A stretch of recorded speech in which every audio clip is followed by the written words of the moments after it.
So the opening kickoff, he takes it to the house on me. Opening kickoff. So I'm just like, so they all like, yeah, we told you he good. We told you. We They start told talking you. shit. Okay. I said, yeah, okay.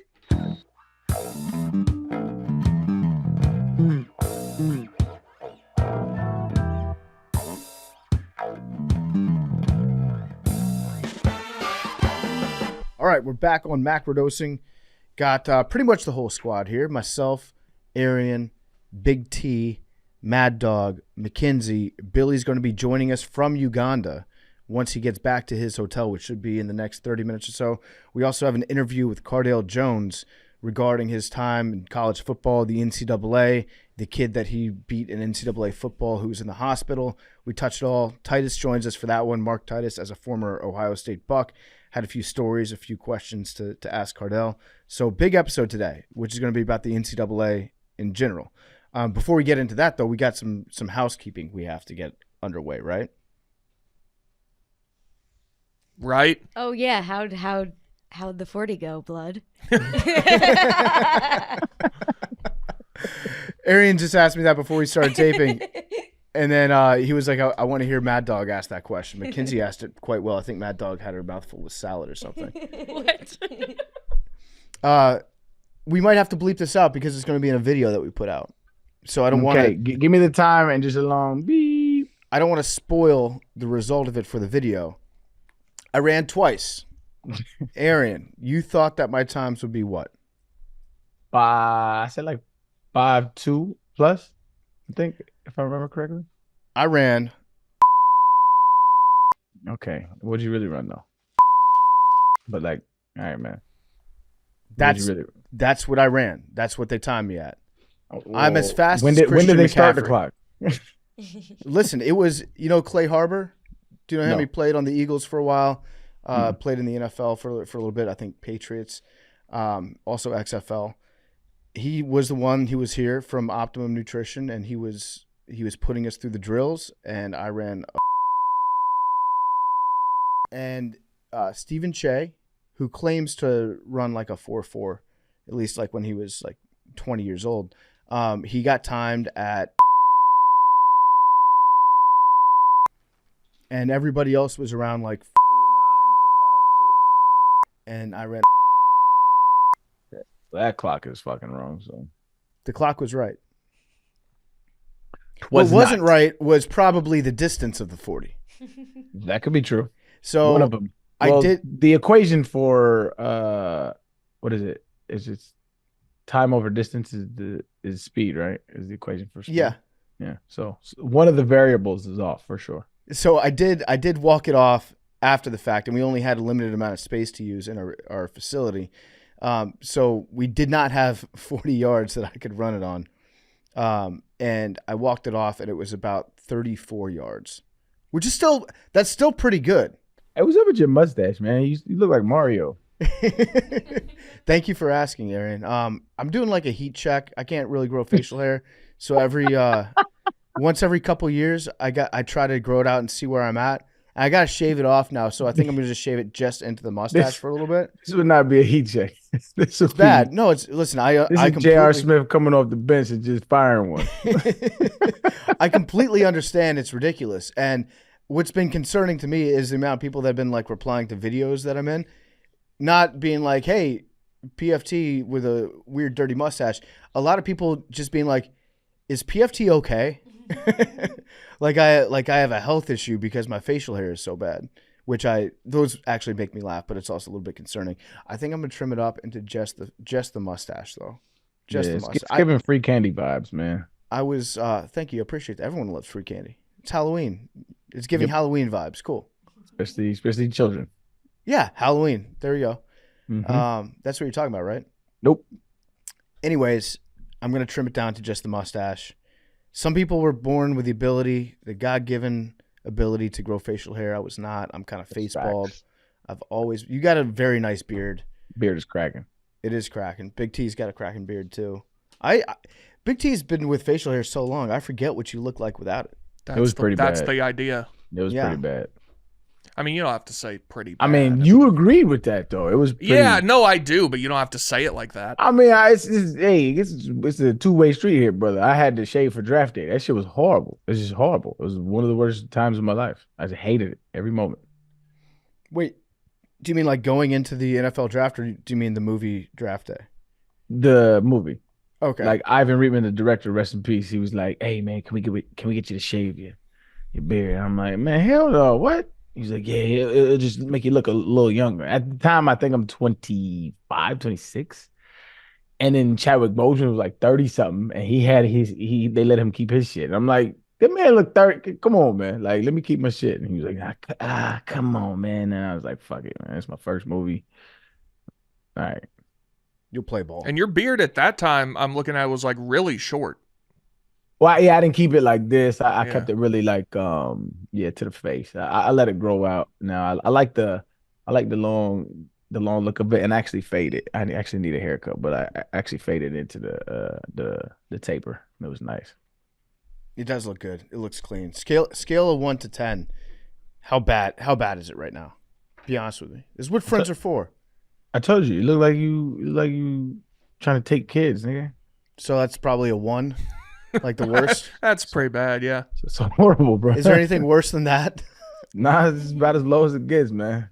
Or either that, or you like one of them, like you go to your coworkers that are girls and be like, "Hey, where my hug at?" Every day. Shut up. Stop with that. Where my hug at, girl? I'm gonna shave it. I'm gonna shave it. Let me see up. the other side. I don't think it's that bad. Thank you, Big Okay. T. Well, but yeah. This side, there's like one patch missing. This part doesn't connect right here. Yeah. On the right side. I got a couple homies with that. That's just bad. It's tough. On this side, it didn't used to connect until like a couple years ago. Now it connects. By the time I'm 60, I'm gonna have a sweet, like, full set of facial hair. I wish Billy was here to explain the evolutionary purposes of why men's beards don't attach. I'm sure there's something to, like, I have low T. Something about the climate that I'm from. I don't know. He'd probably be like, "Yeah, that's the Irish, and you don't need full face. Irish people don't grow facial hair because potatoes would get stuck while men were trying to eat in beards. They have some of the and most. They wouldn't get as much nutrition. You think Irish people are the hairiest? I feel like every Irish Irish person I think of has like a red beard. There's That's some so red funny. beards. That's you sitting there with a red beard. That's so hilarious. Yeah, good point. Who would you say are the most sweet? Yeah, all leprechauns got red beards. Like they got beards. They depicted as beards. The Lucky Charms guy? I don't think Yeah, the he Lucky got a Charms beard, guy's don't got he? a beard. I think No, he does. I don't. That's actually a great question. think I he don't does. know. I think you got Berenstein Baird on that one. I don't think he's got a beard. He does not. Really? You don't got a beard? No. No. Lucky Charms? Okay, what about the what was the little Lucky Charms dude? Not the Lucky Charms, the leprechaun dude in that horror movie when we was growing up. PFT. I forget what it was called. It was called Leprechaun. Leprechaun. He had a beard. I don't know. He looked like his face was melting. Those are some great movies, by the way. The Leprechaun series. Did you ever watch them? Yeah, Did you ever watch Leprechaun in the Hood? I don't think I caught that one. You need to watch Leprechaun in the Hood. Okay, I don't know if it little holds up. He does have a beard. He don't have a mustache, but he has a beard. I think that's where I got my two leprechauns mixed up. This nigga and then the nigga on the cereal box. I got them mixed up. Leprechaun in the Hood was I don't think I've watched it since I was in like 9th, 10th grade. But it was just a ridiculous movie. The leprechaun learns how to rap.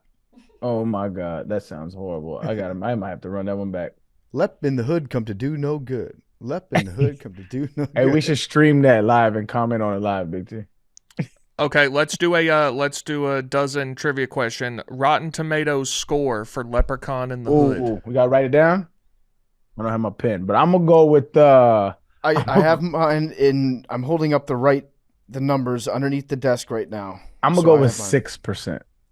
I have 15%, 1.5. I'm actually shocked. It's 33. Pretty good. What the what? Which is higher than they had Mr. Deeds, by the way. A good movie. I think it's because you have to opt in. You know that you're watching a Leprechaun movie, and so your scale is kind of adjusted. And then for Mr. Deeds, it's like everybody watched Mr. Deeds. So most of the people that watch Leprechaun movies ideally would be fans of the genre. Okay. But they still have Mr. Deeds at 22%, which is egregious. That's It's like see, okay, hold on, time out. Have y'all seen Collateral Beauty? Never heard of it.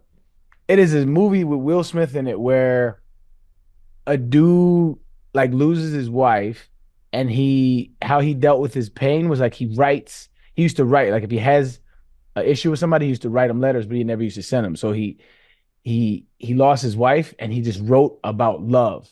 And he wrote like angry letters to love, right? Which was a brilliant concept. And the movie was very emotional. I got a little teared up on it. It's a great movie, dog. This shit got 13%. Rotten Tomatoes is bullshit. All Will Smith movies ranked on Rotten Tomatoes, right? After Earth, the one with his son, 12%. I didn't think it was a great movie, but I don't think it's 12%, man. Let's see. Collateral Beauty, 13%. Wild Wild West, 16%. That's bullshit. Bad Boys 2, 23%. Bullshit.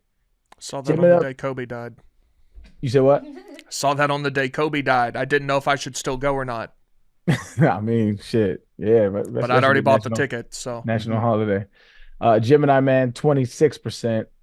Suicide Squad, 26%. Bright, which I thought was a pretty good movie. Bright, 26%. 7 Pounds was 27%. Like, come on. This is ridiculous. By the way, it wasn't Bad Boys 2. It was Bad Boys for Life. Gotcha. It's Bad Boys 3. I didn't know there was a second one between those. Oh, Bad Boys 2 is good. Yeah, absolutely. In Miami, Shark Tale, 35%.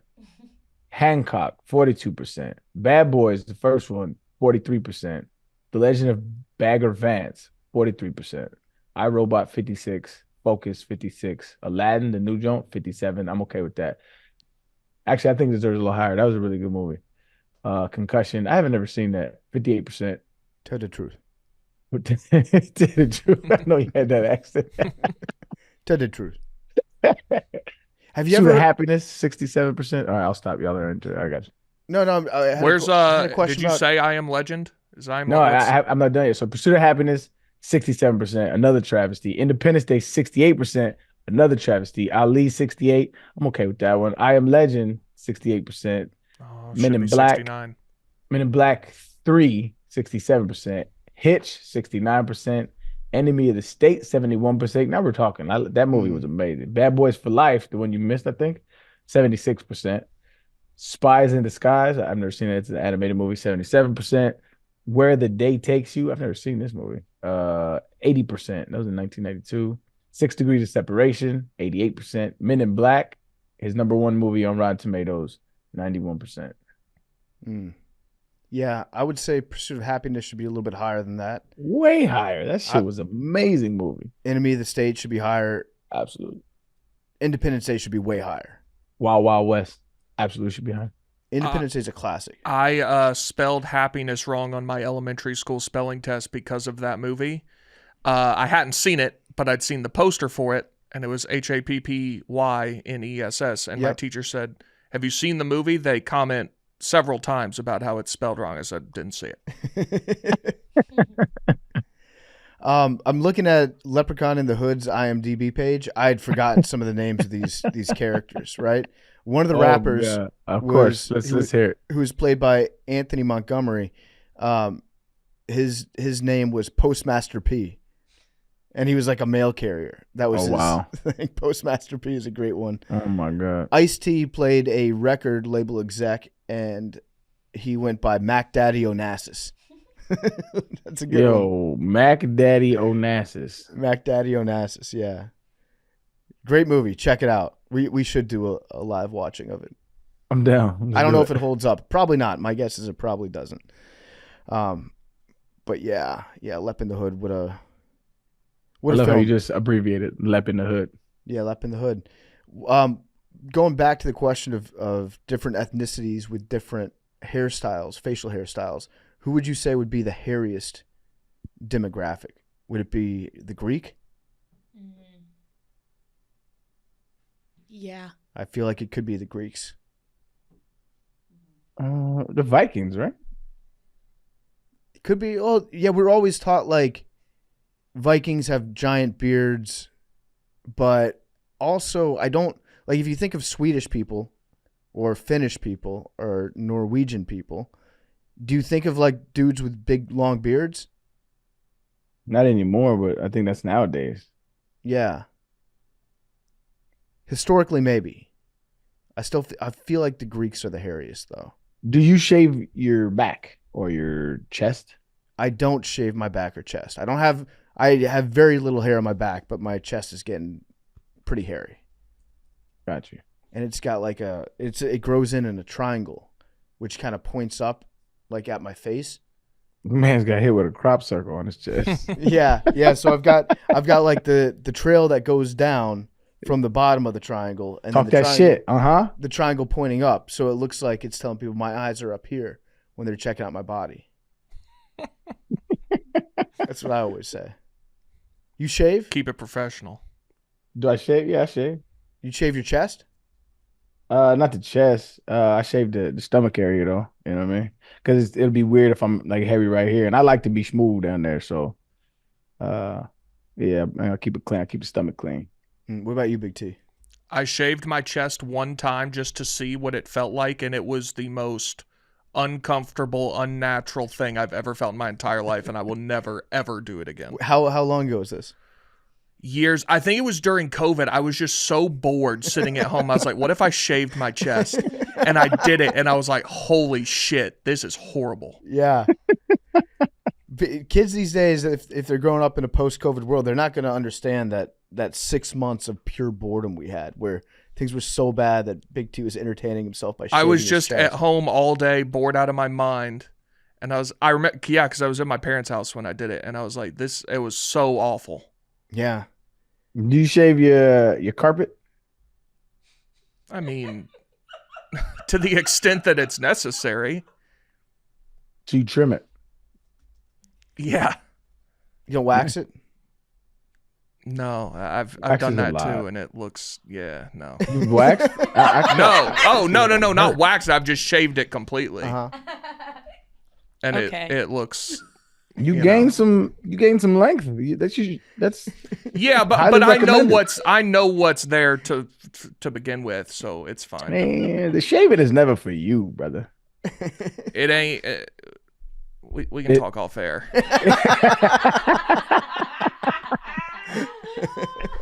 You got to stay presentable. Yeah.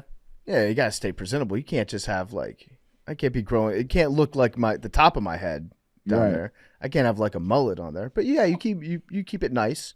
You want to keep the landscape enjoyable for everybody. Love that for you. Yeah, I can't take it down to the skin though. That's weird.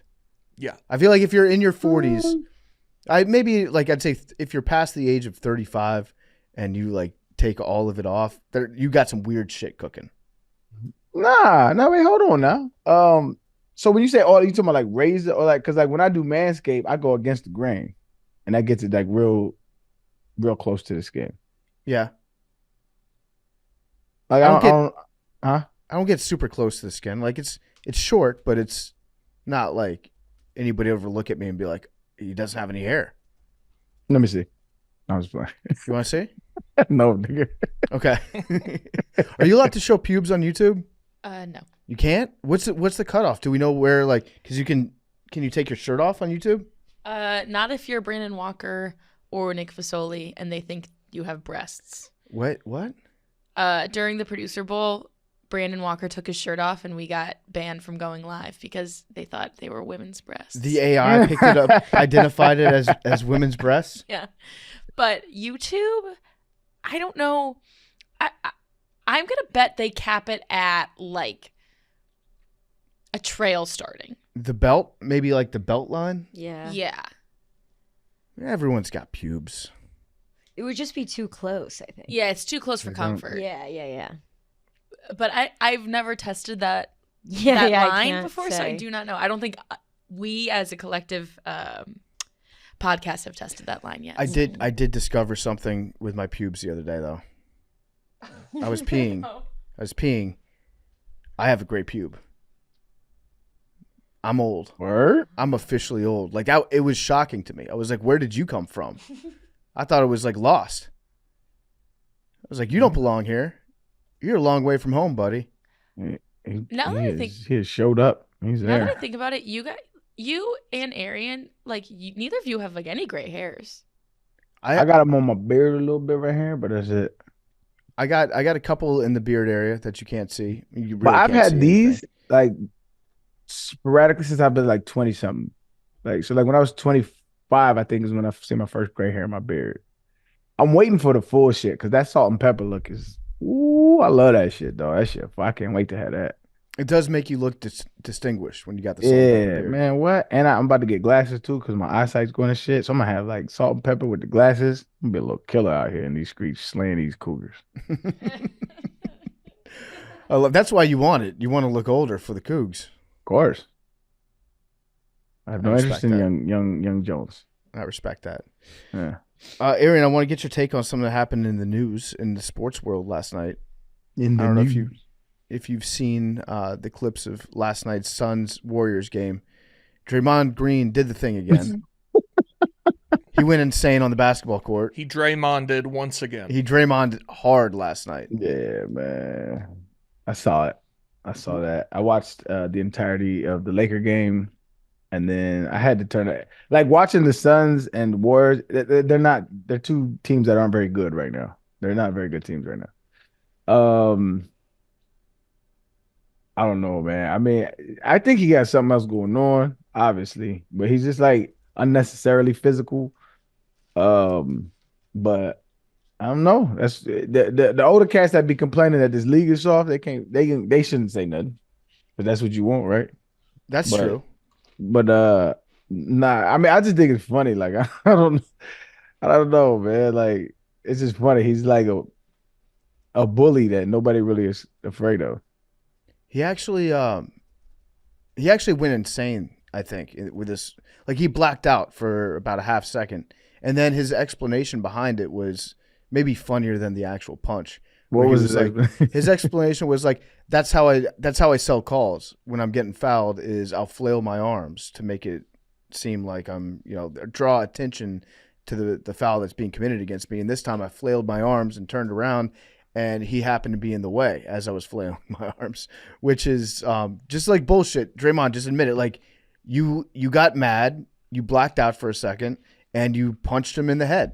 Like that's what you did. I don't know why. Like in the position he was in on the court, it's not like he could expect to get the ball. Like he was in he had great body position against Nurkic. But when he reacted to like get him off me to punch him in the face.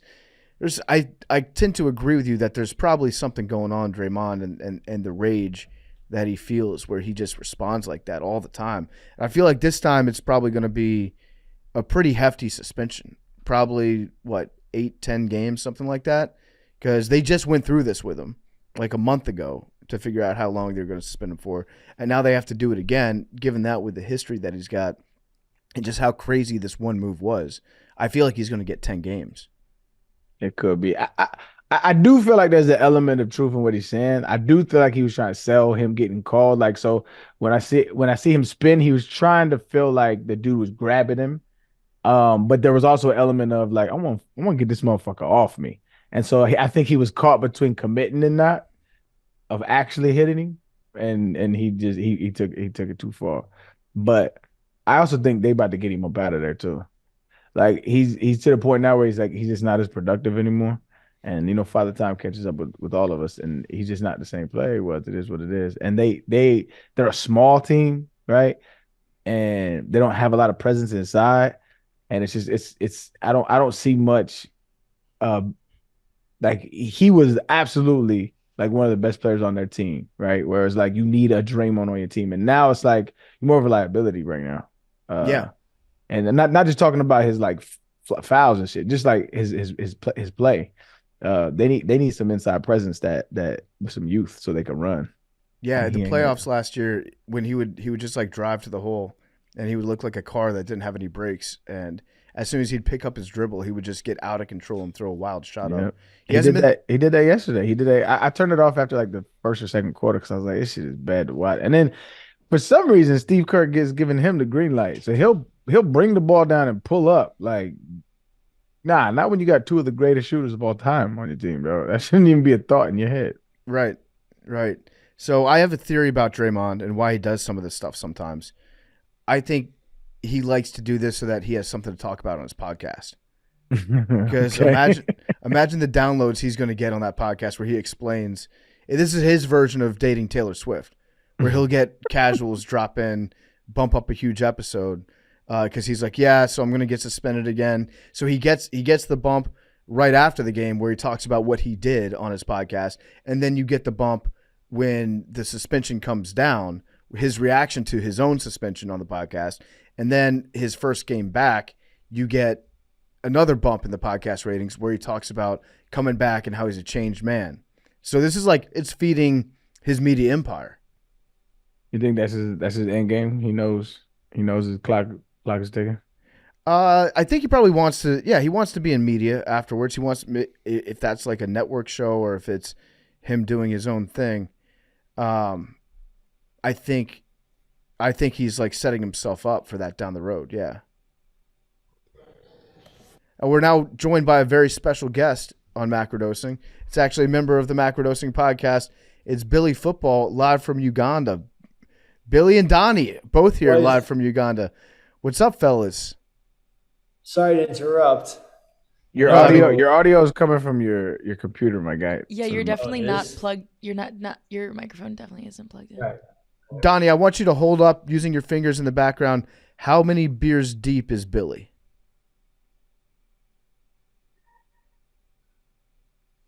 No, well, 10. Does that mean 10? Infinity beers deep. Come on, guys. All right, well, figure out your microphone real quick, Billy. That's a lot of hands. That's a lot of fingers, Billy. Is it coming in right now? It's still coming from the computer. Select audio input. How about now? I think it's still coming in from the computer. Are we good now? I think that is the mic. It sounds a little different, but Does it? Let me I hear think it. that room is just No, I think we're in the mic now. Yeah, that is the mic. Okay, so you guys are in Uganda right now? No, you're still on MacBook. No. This is great. Oh, yeah. Got just it. leave all this. Check. Yeah, we can hear you guys. Billy, snap your fingers away from the mic and then snap your fingers closer to the mic. And Oh, they we just lost him. And he's gone. All right, that was Billy and Donnie live from Uganda. Infinity beers deep on Macrodosing. Oh, they're back. Good. Hey, fellas. Yeah, we should be good now. How are Okay. we doing? We're doing great. So, can you tell us what you're up to in Uganda right now? Coaching. Literally, Yeah. we're just coaching. We're from the field to the hotel. That's the only places we're going. Hey, them words is slowly connecting to each other. How has the week of practice been? We've had 1 day of practice. Praises. And how'd it go? We put in a jet sweep. Okay, I like it. So, what are the vibes with the team right now? Are you guys feeling confident? So the center from last game, who is one of our best players, he has exams during the Kenya game and can't come. Billy called him up today and was like, give me the number of your principal. I'm going to call him or her up and demand that we can postpone your exam. Yeah, I'm calling university heads right now, trying to get guys out of school. It is we need this guy really badly. Okay, all right. So what's the vibe over there like? Were they glad to see the two of you return? Yeah, everyone's hyped. Everyone knows we got cheated last time, so they're going in full head of steam. So we're excited. Okay, very cool. And did you drop off any of the practice equipment? Like, do they have more equipment now? Yes, the whiteboards were very instrumental today in demonstrating how to contain the run, because the outside run is the only thing that killed us. We distributed some cleats. We distributed the cleat spikes. So the equipment's being put to good use. The new footballs, they literally, a lot of them for the first time, were able to use real leather football, a Wilson GST, which is the creme de la creme of footballs, in my opinion. But That's great, Donnie. From your opinion, watching Billy take command of the offense like this, installing the jet sweeps. How would you say Billy's been doing in terms of educating the players in Uganda? I mean, he's been doing just as good as last time. I do think this Kenya game is going to be even tougher because we're not going to have as many people, seeing that the team that is traveling is going to have to hop on a bus 15 hours from Uganda to Nairobi. And I don't know how many people they can bring at the moment. So it's going to be a tougher challenge, but we are better prepared. We have a Native American stoolie from North Dakota who has joined us in Uganda. Is he around? I think, yeah, he's probably upstairs or something right now. He's going to help officiate, Okay. I believe. So, yeah, we have that going for us. It's going to be a struggle. It's not going to be an easy game. I didn't know about the bet that you had with Billy that he's playing for his job. Mm-hmm. And I'm a little worried about that. I'm not going to lie. Because I just don't know. Like, if it gets to the fourth quarter and Billy hasn't had a touchdown yet, I'm scared of what he might do. Like, what do you mean? Well, just like he might just like forego the game plan and just start going rogue. Like, we have to score. Just to somehow get that touchdown, which I guess, I mean, If we come back how we did last time, and it wasn't just getting screwed by the refs, I'm not coming back.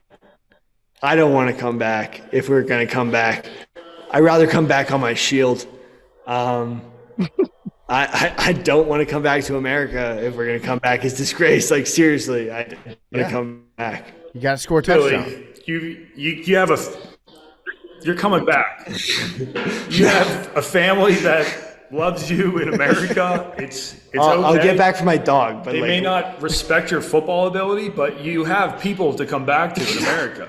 I have nothing. Is Billy practicing? Have you put in any misdirection? Billy. Yeah, we have a couple misdirection plays. The thing is, we gotta keep it simple. We gotta just do the KISS plan. You know what I'm saying?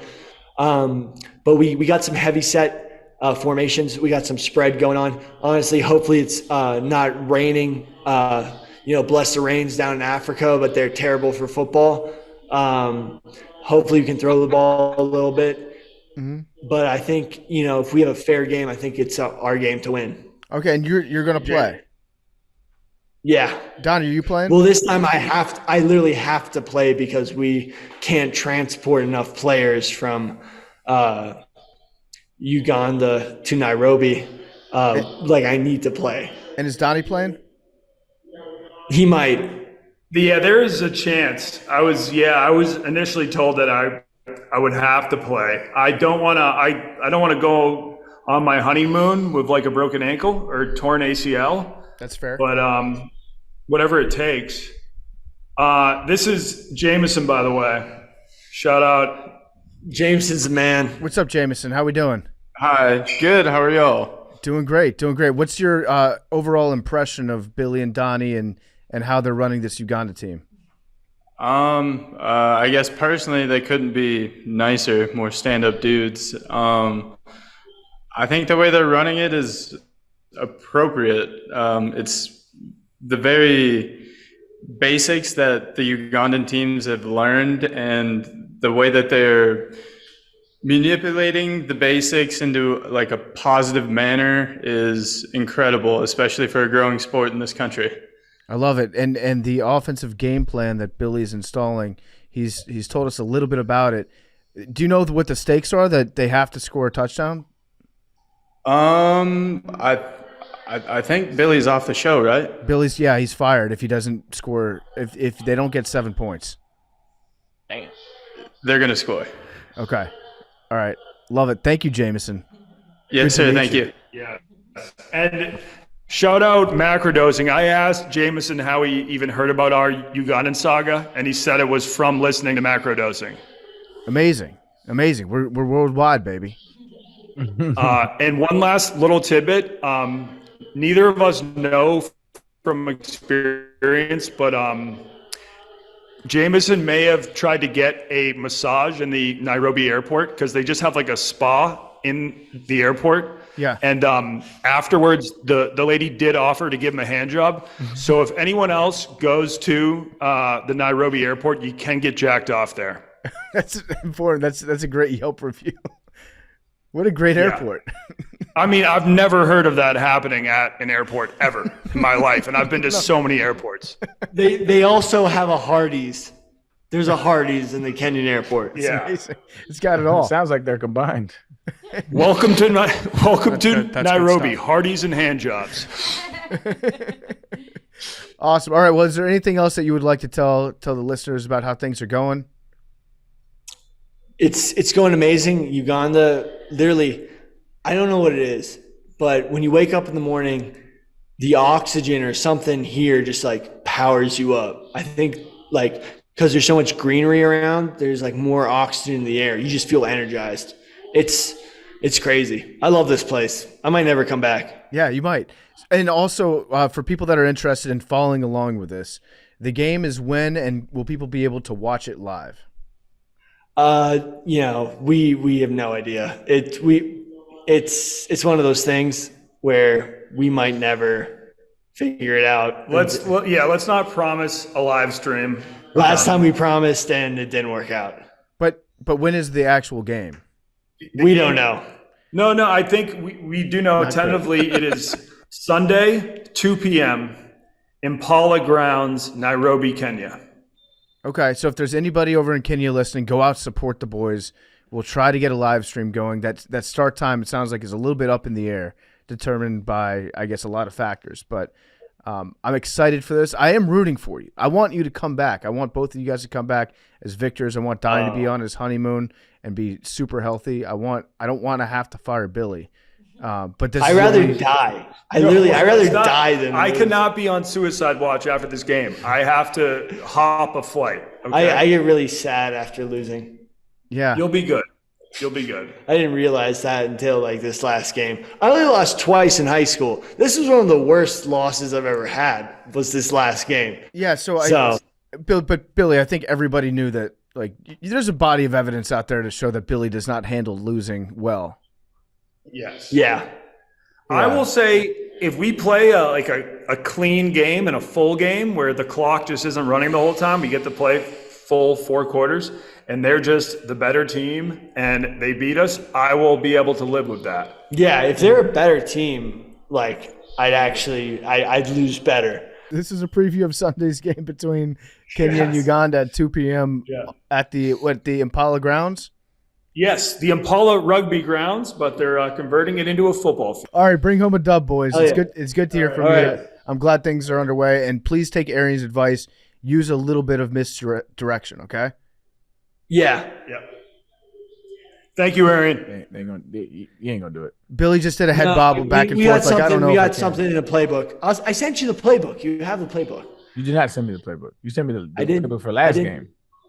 No, it's the same playbook. Do you think I'm going to change up the whole playbook before the next game? I don't think that had any misdirection in it. We got jet sweep, a little reverse in there. Shh, don't tell the Kenyans. We won't. Okay. All right. Thank you, guys. Sealed And over good luck. here, brother. All right, see you guys. Yeah. Peace. All right, so They might actually kill Billy. So I have a question worried for you. him. Uh-huh. How do you feel knowing that you spent 4 figures on Billy to just go get drunk as a skunk somewhere else? I mean, I can't be mad at it. Like, at this point, it's like, if I expected Billy to be doing anything differently, then that's on me. That's true. Yeah, I can't personally be upset about this and be like, how could you, Billy? How could you take an opportunity to go overseas and hang out with no supervision to get drunk and then, like, pretty much give Kenya all the bulletin board material that they ever need? If I'm mad at Billy doing that, I'm really just mad at myself for allowing Billy to do that again. So, I don't disagree with you. It's good content. It's great content. This is like when parents send their kids to summer camp, where it's like, okay, we get 2 weeks where I don't have to monitor them every day, don't have to worry about getting them to practice or to school. They're off on their own. They're dealing with issues that are someone else's problem. That's what Billy's up to right now. Billy's creating content for us, but he's also he's out of her hair a little bit. Sure. And I think that Donnie, this is crazy to say because you've seen Donnie's videos. He's like the epitome of a wild card, especially when he travels. Donnie is taking care of Billy. Donnie's looking after him, keeping him out of trouble. So I do trust Donnie. Donnie's very good at that, by the way, like doing crazy shit overseas. It's what he's good at. He stayed out of trouble for the most part for his entire life. So if the fact that Donnie's looking after Billy makes me feel like Billy's at least physically safe. It seems like both of them were looking after a few cases of Coors Light. Yeah, they were. They were doing a pretty good job of that. But I don't get that vibe from Donnie, man. I get the vibe like he's like he handles his business. Like he's exactly what Billy needs over there. Mm-hmm. Yeah, I agree. I think he probably did enjoy some ice cold beers with dinner. But also, I think that he's a stabilizing presence in Billy's life right now, which we need. We just get better fucking score a touchdown. There are people saying, I won't say who told me this, but there are people hypothesizing that you don't have the balls to follow through on what you said if they don't score. Who told you that? I've just been hearing things from people. Online? I know it's not from Twitter because you don't read those replies. That's correct. I woke up this morning and saw that I had a tweet that had 40,000 likes. I had no idea. What tweet was that? Yesterday about Desmond Ritter. I sounded like a little hate when you say what tweet was that. Oh, that was hilarious. Yeah, whatever. It's at 44 now. There's a clip of him. The Falcons have a guy filming from the rafters, and so anytime they have a cool play, they have the roof view and it looks cool. And the pass, and I thought this when I saw it live, it looks like Drake London is intercepting it from the DB because it's such a horrible throw. And I was like, even Desmond Ritter's highlights, it looks like his own receiver is picking it off from the defender. And I woke up and that had 44,000 likes. I had no idea. It's very true. It looks exactly like that. It was a great defensive play by Desmond. That's how bad he is. Anyway, but yeah, people are saying that you're not going to do what you said you're going to do. Oh, well, they can say that. Billy has his marching orders. I hope they score. I'm just clean out of motivational techniques for Billy. I think fear is the very last one. So you're saying you're not going to do it? No, I think that this is consequence time. It's time for Billy to pay the piper. But I also do believe that he's going to score a touchdown. Donnie didn't seem so confident.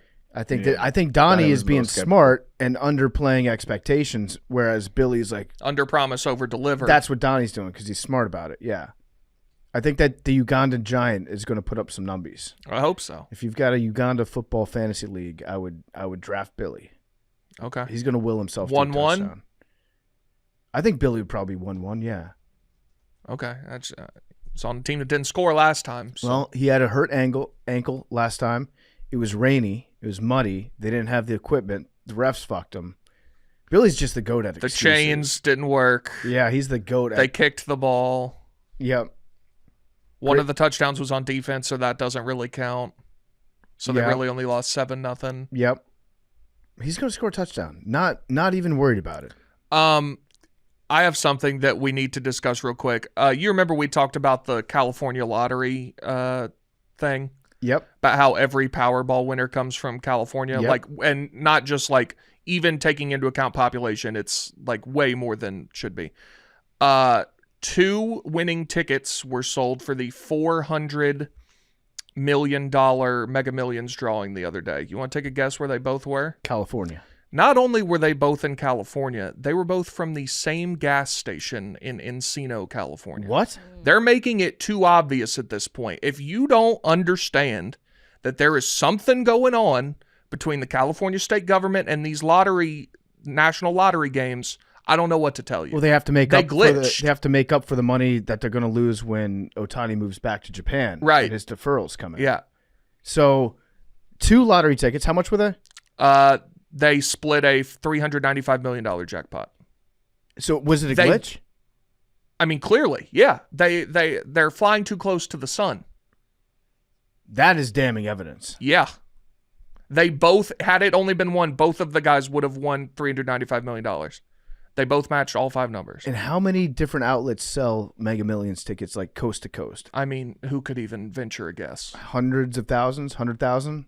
Easy. And so the same 2 hit? Correct. Or the same 2 all tickets 5 hit on numbers, one? 2 tickets, same gas station.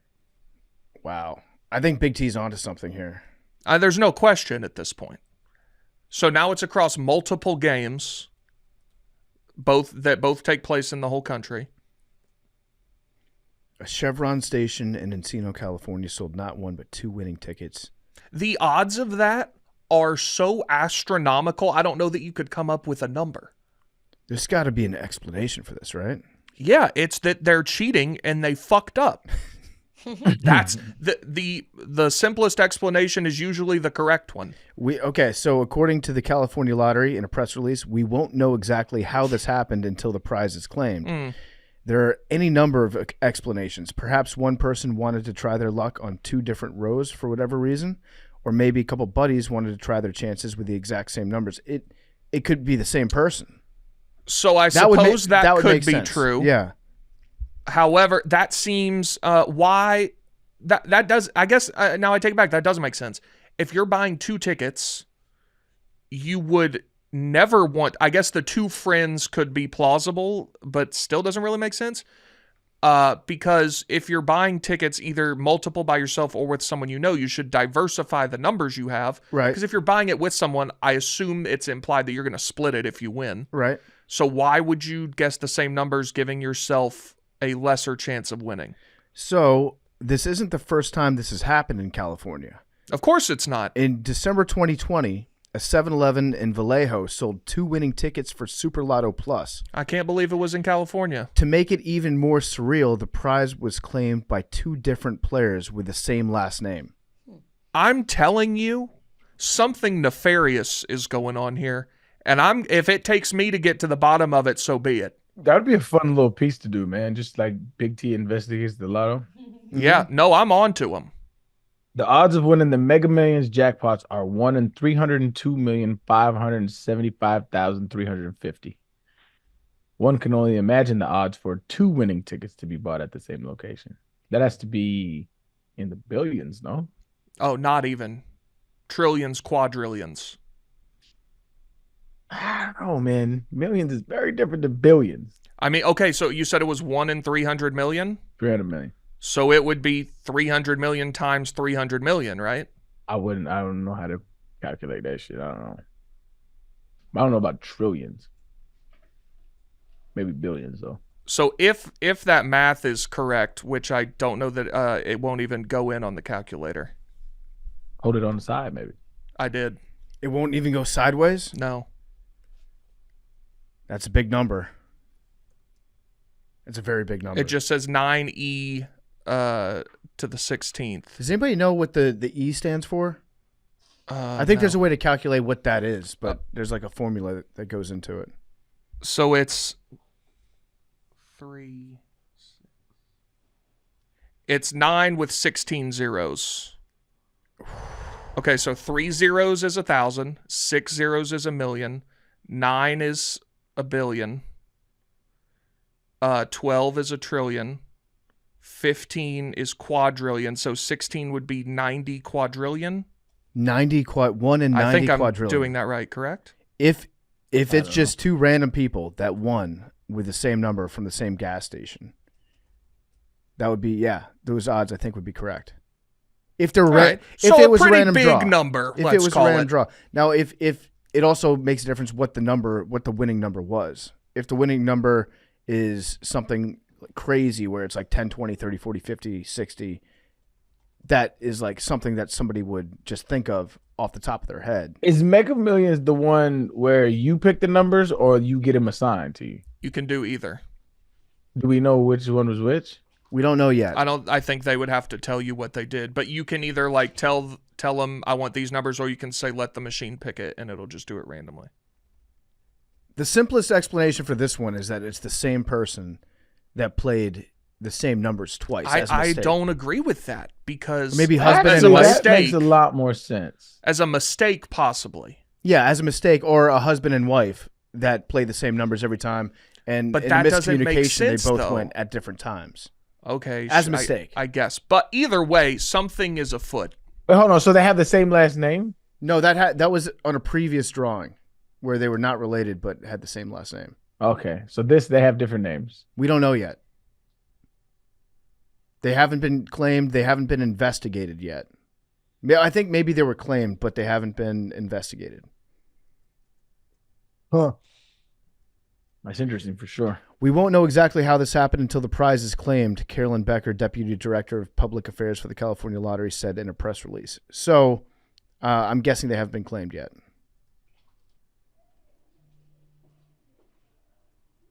My bet is that it's husband and wife, or it's one person accidentally playing the same number twice in a row.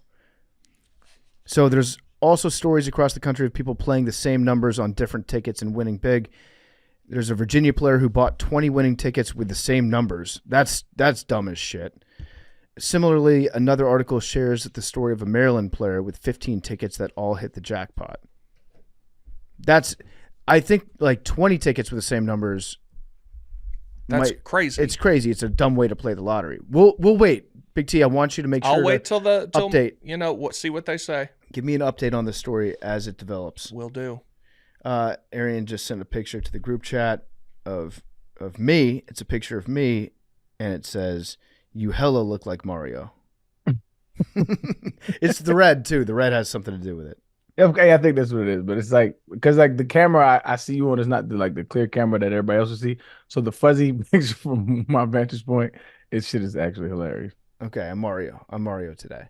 It's a me, a PFT. It's a me. Before we get to the rest of the show, it's brought to you by Game Time.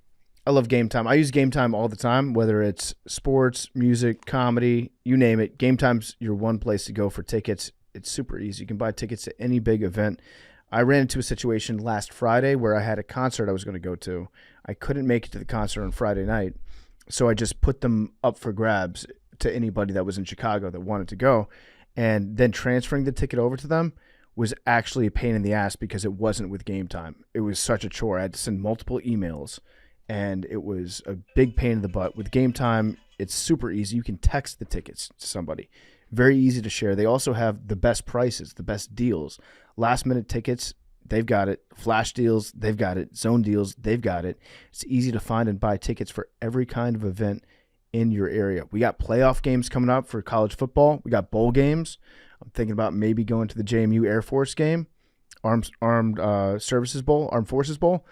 I am excited about using Game Time. Game Time is the best way to get into any of those things. We got basketball season underway, hockey, you name it, college basketball, a lot of stuff going on. Are you going to make it to any college basketball games, Big T? Oh, yeah. I was looking at Game Time yesterday, seeing what UT games I want to go to after the new year. That's the way to get the best prices. They have the deals on tickets right up to the start of the event, and even an hour after it starts, it's the place to find last-minute seats.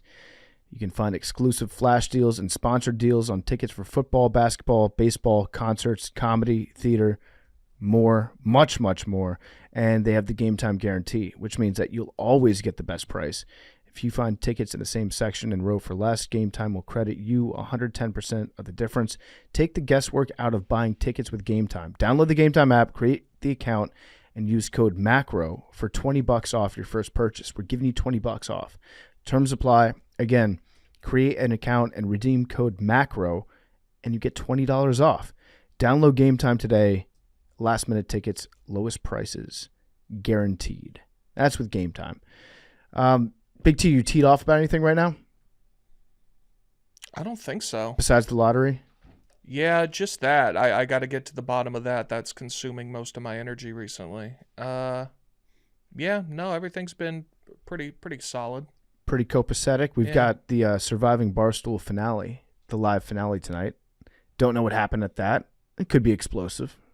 There's some people that are not too happy with the way things shook out, but that's fine. It was a big game, so everybody wanted to win, and we'll see who won. Who do you think's going to win? And don't worry, this comes out after, so no we're spoilers. not live. We're not live right now. I think my money would be on Will Compton winning. That's who I think also. I'm pretty confident Will Compton won. I voted for Jerry. I told Jerry I was going to vote for him from the start. So stayed true on that one. I don't think he got too many votes. I think he probably ended up with like 2 votes if I had to bet. I think Che, my predicted outcome is Che with 0 votes, Jerry with 2, Will Compton with the rest. So a blowout. A bloodbath. That's what I'm thinking. I'd be shocked if I was wrong about that. We'll see. Let's see. Anything else we want to get into before we discuss the NCAA? Aaron, what you got? Hunter Biden said, all right, man, y'all want to talk that shit? I'm here. What's popping? This was interesting about the Republican folks in Congress. Is like they was all talking shit about the Hunter Biden and his laptop and his crack and all this shit. And finally he was like, all right, let's do it. Let's do it. So the public can see it. Let's air it all out. And the Republicans are like, no. We don't want a public hearing. No, yeah, it's kind of keep the shit out of the table. Let's keep it under wraps. It is strange because like if he requested a private hearing, would they be like, oh, he wants to keep everything under wraps? This should be public. Mm-hmm. I mean, it would make sense. They always talk about transparency. I mean, let him talk. Like I don't give a fuck what happens to Hunter Biden. I think the whole that has gotten this far is fucking hilarious to me. But the man stood up there and said, "Well, I'm here." That was fire. Shout out to Hunter, man. Let's talk about the crack. Let's talk about the hookers. Let's talk about the guns.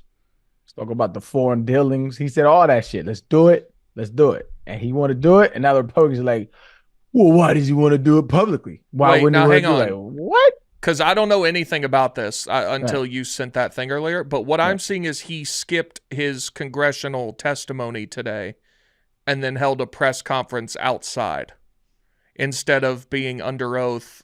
I think that's why. I think they want him to do it privately. They don't want it public. Yeah, he requested to testify publicly. And they don't want that. They want him to go private. And so he's like, why? Because I mean, that honestly, like I said, I don't give a fuck what happens to Hunter Biden, whatever. I don't care. I'm not a Hunter Biden or a Joe Biden fan.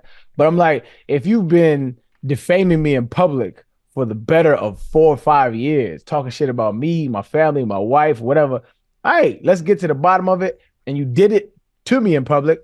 Let's unravel this whole thing in public. To me, that's a fair ask from a man that you've been slandering for years. To me. Yeah, so why? I really don't know. I didn't even know this was happening. Why don't they want to do it publicly? From what I've seen, they are concerned that he will testify. They're saying he's going to say things privately. Well, actually, you know what? So they can spin it, man. It's very simple. I think they want him to be able to say things in the private testimony and then come out of it and say, like, he gave us everything. Like, the Biden crime family is just as crooked as we thought. And then none of what he actually said would be public about it. Because all of this shit leads to, like, him, right? Like, all the accusations from the dealings with China, from the dealings with Ukraine, to like all of that shit, right, has been the reason why they want to get Joe Biden up out of there, which I don't care, again. But if you say you have all that evidence for it, right? Well, here's your opportunity, right? And it sounds like to me they don't have any. It would, because one, it would have been came out by now, in my opinion. But two, if you have the evidence, air him out, lock him up. Let's do it. I agree with that. Don't sound like they had nothing there. It's kind of like the healthcare plan, kind of like the stolen election. Every time there's an opportunity for these motherfuckers to be like, this is what it is, they always come up short. Trump does have a great plan. He's waiting to unveil it. It's going to be great. It's going to be a very good plan. Best healthcare you've ever seen. Come in 2025. I agree with Arian. Like, if Hunter Biden was like giving donations to his dad, if he was like cutting him off 10% of these foreign business dealings and just like paying the big man, yes, Joe Biden should not be president. Like, get him out. Yeah, 100%. Put him in jail. Lock Joe up. But also, I agree with Arian. Like, this should be public testimony. I want to know, like, as a fan of the lore surrounding Hunter Biden, I want all the details. I agree. You're a fan of the lore. Yeah, I think at the end of the day, the Hunter Biden, all the accusations were because people love the lore. People love like talking about Hunter Biden. You know, he's a crack addict and he's the president's son and he's banging hookers and taking videos of himself nonstop, seemingly. People like to talk about that because it's salacious and it's funny and it's engaging. But if there's like a crime there involving Joe Biden, I do want to know about that, but I want to know about it publicly. I don't want the last thing that I want is for him to give testimony and for the Republicans to come out of the meeting being like, he admitted to so much bad stuff. Joe Biden's a criminal. And then there's still nothing that they prosecute Joe Biden with. I want Hunter Biden to admit, actually, like as a fan of the Hunter Biden lore, there's nothing that I would like more than for Hunter to go out there, spill his guts, and to detail how Ukraine has been paying him to pay the president and China has been paying him to pay President Biden off, and the biggest scandal ever involving his crackhead son that's banging hookers. Like, to me, that would be such a fire story, and we deserve as Americans to know about that. But I don't want it to be spinning the wheels again, like have him testify in public. I think it's fair. Yeah, I'm like I'm saying, I'm with it. And it's just, I guess it's frustrating from like, a neutral party standpoint who don't care about Republicans or Democrats in the same light. Be like, y'all talked all this shit for years and you got him and he's saying, let's do it. And y'all are like, nah, I don't really want to do it like that. It's just weak, man. What are they afraid of? Again, I don't think they got shit. I don't think they got shit. If they would have been aired it out. Like that shit, Bill Clinton's dirty laundry aired out before he actually admitted to it. Like we knew what happened before he admitted. You know what I'm saying? Like, and that was without the era of social media, without the era of digitized information going fast across the world like that. I mean, I haven't yet to see anything. I hear about Hunter Biden all the time and how he's this brilliant criminal mind. I've just never seen anything. Like, I've never done my due diligence and actually spending my lifetime, but like everything that I've actually slightly researched, I've never seen anything, and I'm all for it. Lock him up. Let's do it. Yep. But it don't sound like they got anything on him, but do it publicly. Yeah, man. For the people. He's asking for it too. It was bold. That's why I laughed when I sent it to the group. It was bold. My man said you talking all that shit all these years. I'm here. Nigga said I'm back. Like Mike Jordan at 4'5". Big T, can you agree that Hunter should testify publicly? Yeah, I don't know why. I agree that it could be public, but he's saying I'm here as he's running away and not doing it. So it's not really like he's enthusiastic about doing it and like the Republicans just like refuse to have him. I don't know all the ins and outs of this. I'm like reading about it for the first time right now, but I don't know. You're telling me for the first time. It also might just be like him calling their bluff. It might be Hunter Biden saying, they don't want me to testify publicly. I'm going to say that I want to testify publicly, but really, I don't want to testify publicly. Well, it seems like they're trying to hold him in contempt and then do it anyway. So I do think they want to. That would be a wild move on his part, bro. Yeah, it would. Playing cards like that, you dirty. But I don't think. I mean, if you have the resources of the entire world at your fingertips because your daddy is the president, I don't think they would advise him to do no shit like that if he wasn't confident in his ability to face the charges that are levied against him. I'm also reading that Don Jr. testified privately for over 40 hours about the whole Russia nonsense. Mm-hmm. So if that's true, I think that there's precedent as well. Well, there would be precedent. There would be precedent, but also I don't think that that's a reason. No, it is precedent, but also I don't think that that's a reason for him to like that should have been public too. Right? Like I don't like the idea of these big investigations having private testimony. If it's a matter of well, you just agreed that it should be public. Why? Because Don Jr. did anything private aside from the false equivalence of that. Why should it be private at all? I don't know. I don't think it necessarily should, but I'm saying that does seem to be how this has been handled previously by the other side. Okay. Why is that a false equivalence? It's the exact same thing. It's nowhere near the exact same thing. What's different? Are you mean to tell me Don Jr. got as much scrutiny as Hunter Biden has? That's what you're saying? Yeah, pretty close. Right. Well, we just live in two different realities. And no, okay. The Trump Russia thing was the #1 story in America for years. I'm sure, but you're saying him being involved in that. Like, he did meet with Russian oligarchs, did he not?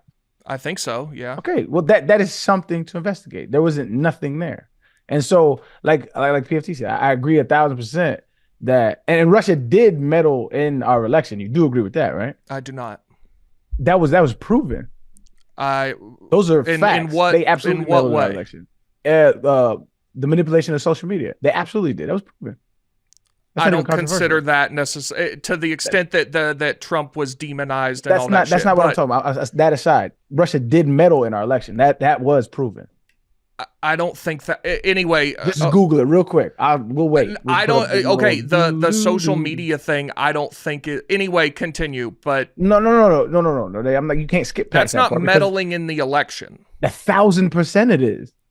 That's 1,000%. The allegations that were levied against Trump were not that.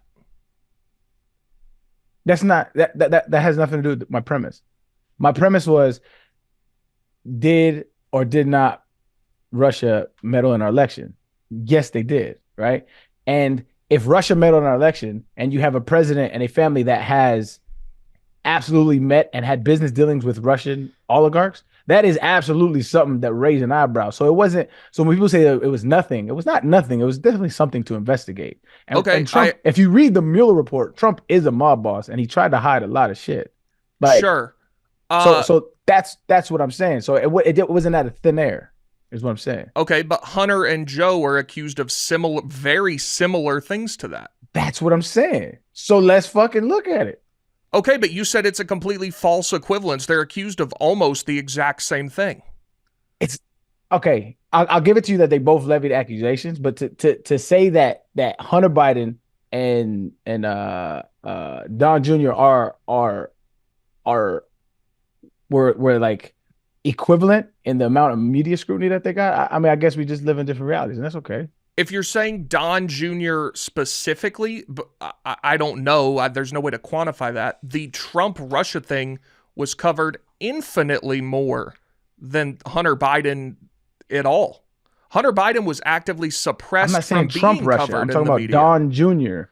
Sure, but like he was the thing he was involved in was covered infinitely more.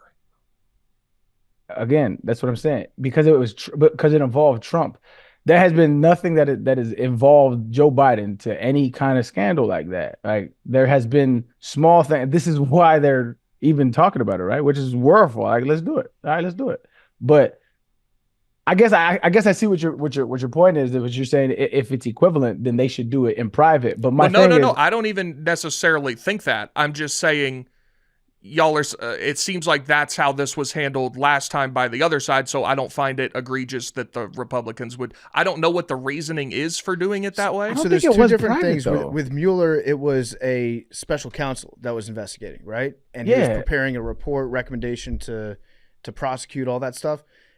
With this one, this is Congress that's doing it, right?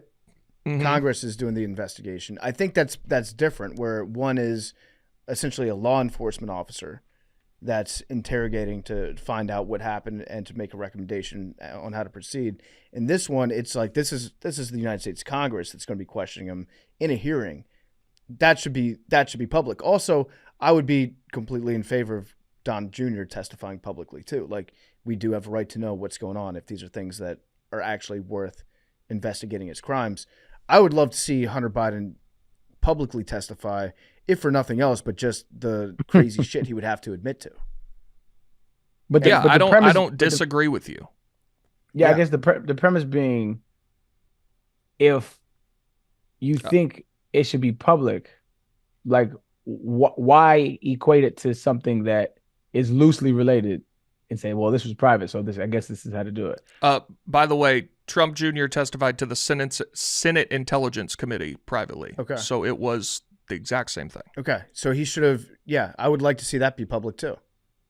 Like, I don't know. Okay, but you can't say like, oh, we did it this way, now it should be the other way. Like, the Republicans are going to do the same thing. What was the reasoning behind him testifying private? I have no idea. Yeah, I think we're looking back with a very narrow view of that specific instance. But now it seems like you're defending Republicans saying, well, they should do it private. Well, I'm saying that's what they're going to do. I'm saying why? Like, I don't have no disagree with allegiance. you. I don't have no allegiance to these fucking Democrats, bro. I don't know how much I have to emphasize that. I do not care about these niggas. I promise. I don't have no allegiance to Republicans. I do not care about these motherfuckers. I think they're all corrupt. And I'm like, let's get them up out of there. So you saying this is how they do it. Why would you want to continue on this train with the non-transparency that you yourself always say that you hate about this country? I have said, do it fine, do it publicly. I don't know why they do this privately. But apparently that's the way this has been done. So I don't. So you saying do it publicly? Yeah. Oh, okay. I've said several times I don't disagree with you. Oh, well, what are we talking about? But I'm just saying, if this is the way they did it, like if this is what the Democrats did, you should expect that the Republicans are going to do the same thing. For what reason, I don't know. Let me look at that real quick. I'm gonna do some research on old Donnie J. I would have liked to see that be a public testimony. I would like to see Hunter testify publicly. It does seem like they would not ask about they would want to embarrass him publicly, right? Ideally, you would think. After everything that we've been through, like I don't think that they would pass up an opportunity if they've got the goods on him to grill him about that publicly. Yeah, I don't know. I don't know what the difference is. I didn't know this was a thing until today. We'll see. Make Hunter testify publicly. That's on behalf of America. I think we all want that. I don't think that you'll ask any American, like, would you prefer Hunter Biden's testimony be private and sealed? I don't think anybody wants that, right? Even Republicans, unless you're in Congress. What was Don Jr. accused of? Do we know? There was something about putting a Trump building in Russia. I'm sorry, go ahead. I don't know the full ins and outs. I remember that part of it, that they were going to build a Trump tower in Moscow or something. Tell you what, It's been so long since I read that shit. We're going to take a quick break here, and it's brought to you by C4. I had a C4 for breakfast today, along with my Cheerios. I had C4 yesterday. I'm back on the workout tip, so C4 is now back to being a part of my life. It's ultimate energy for the big game, the all-nighter, and the days that act like nights. We work hard, play harder, and we do it all bigger and better than the rest.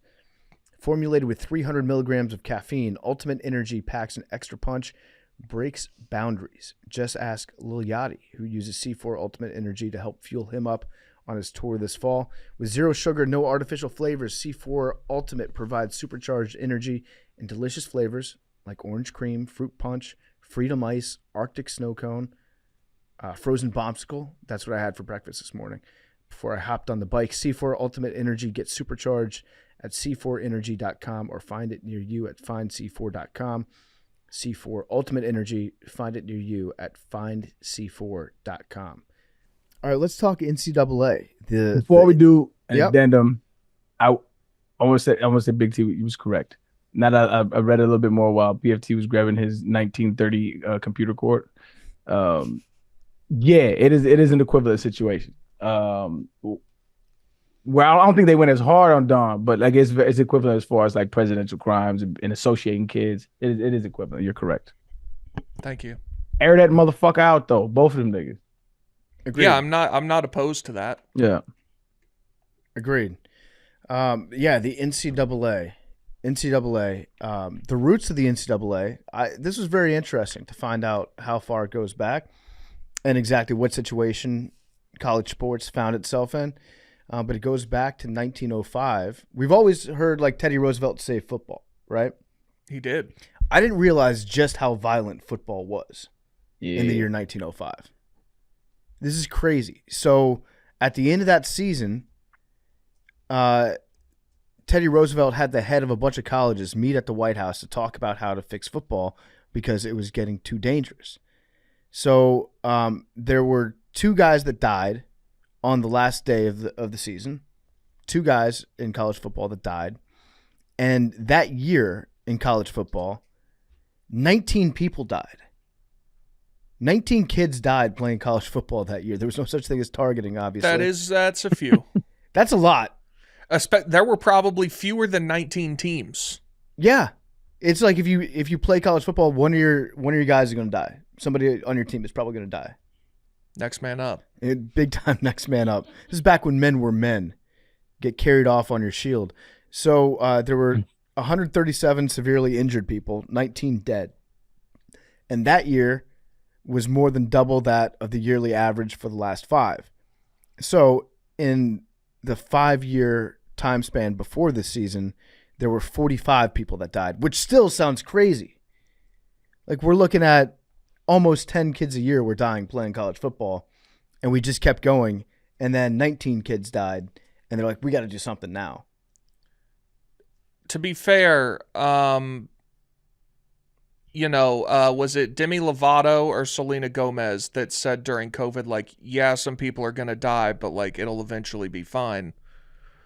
College football kind of bore that out to be true. Yeah, we got to get through the hard times to make way for the Crystal Ball Trophy.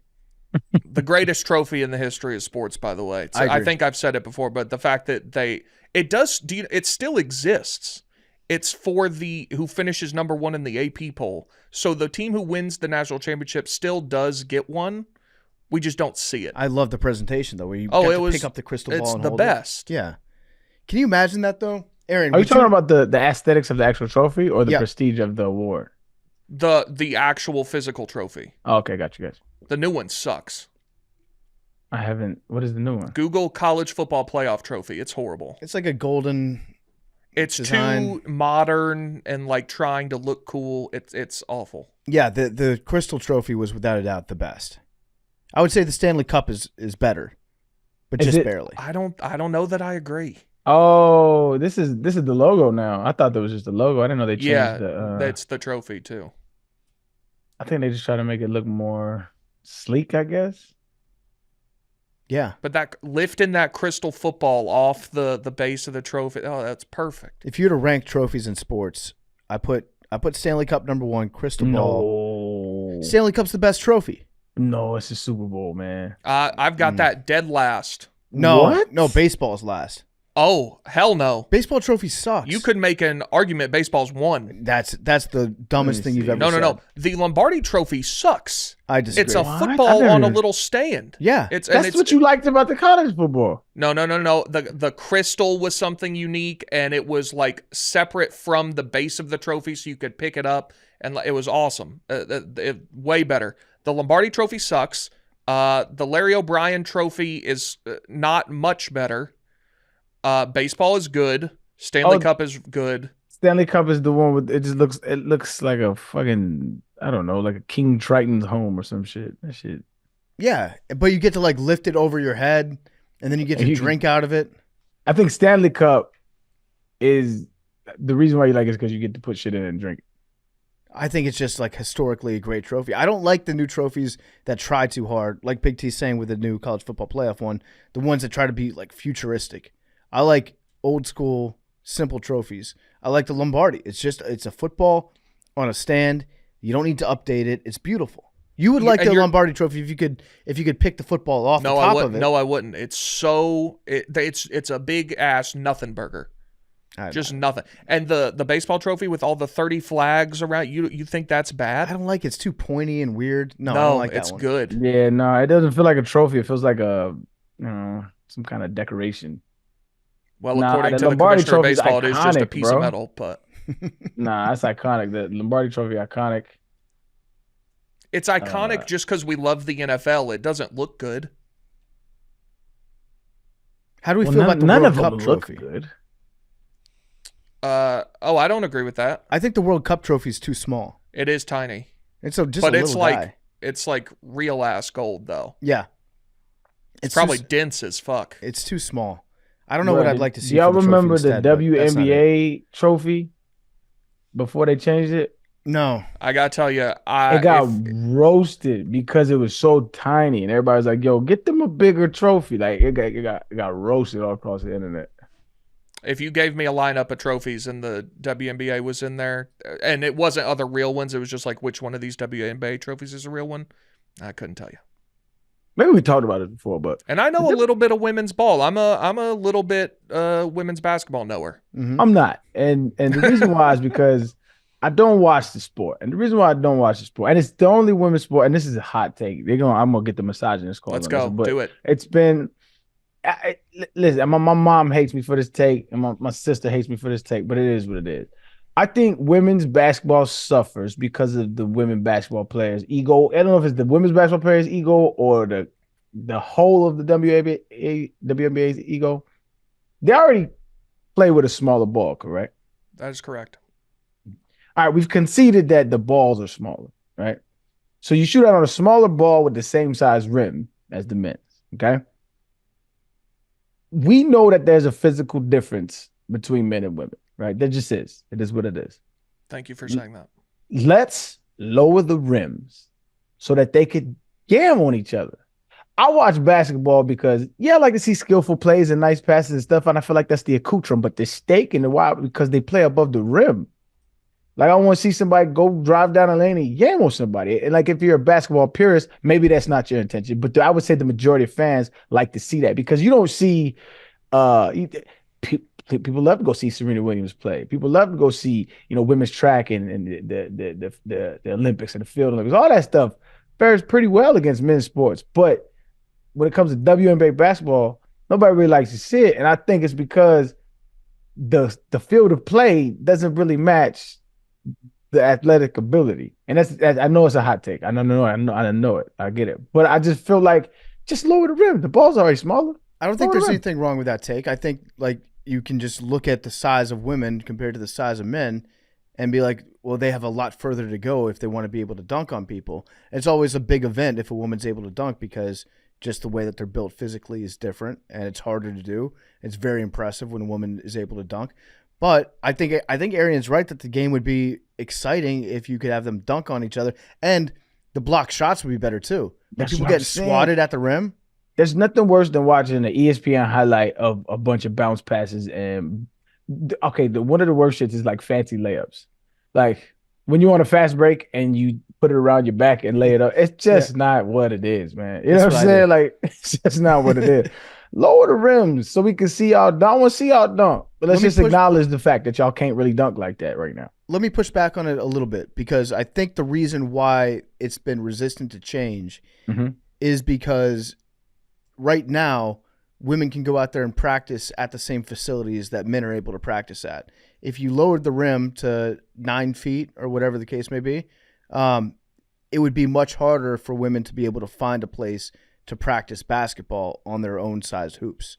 Nah, there's as much money as as much money as the NBA has supplemented to the WNBA. It's easy to just invest in adjustable rims or different rims at all. But I'm talking about like in any small town, you've got a field house set up, you've got a local gym, a community center people go to, and the rims there are all set to 10 feet. So are you saying that like if you have one basketball court in a small town, now they have to get entirely new? There are going to be a lot of places that don't invest in building new infrastructure and framework where women won't have an as equal of an opportunity to practice on those rims as a guy would have to be able to go out there and shoot on 10-foot rims. I don't think that learning how to shoot on a little bit higher rim affects your shot to that extent. Because like right now, my kids, for instance, like they can't really shoot on 10 feet ones with any kind of like efficiency, right? And so they'll make it every now and then, and they can shoot a little bit.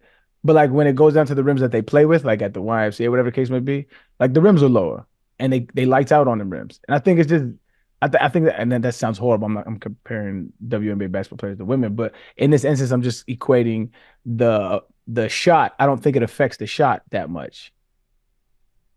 Just like dribbling a bigger basketball, right? Like say all we can get is a men's size basketball. I don't think that's going to affect your handles. Matter of fact, it might even help your handles.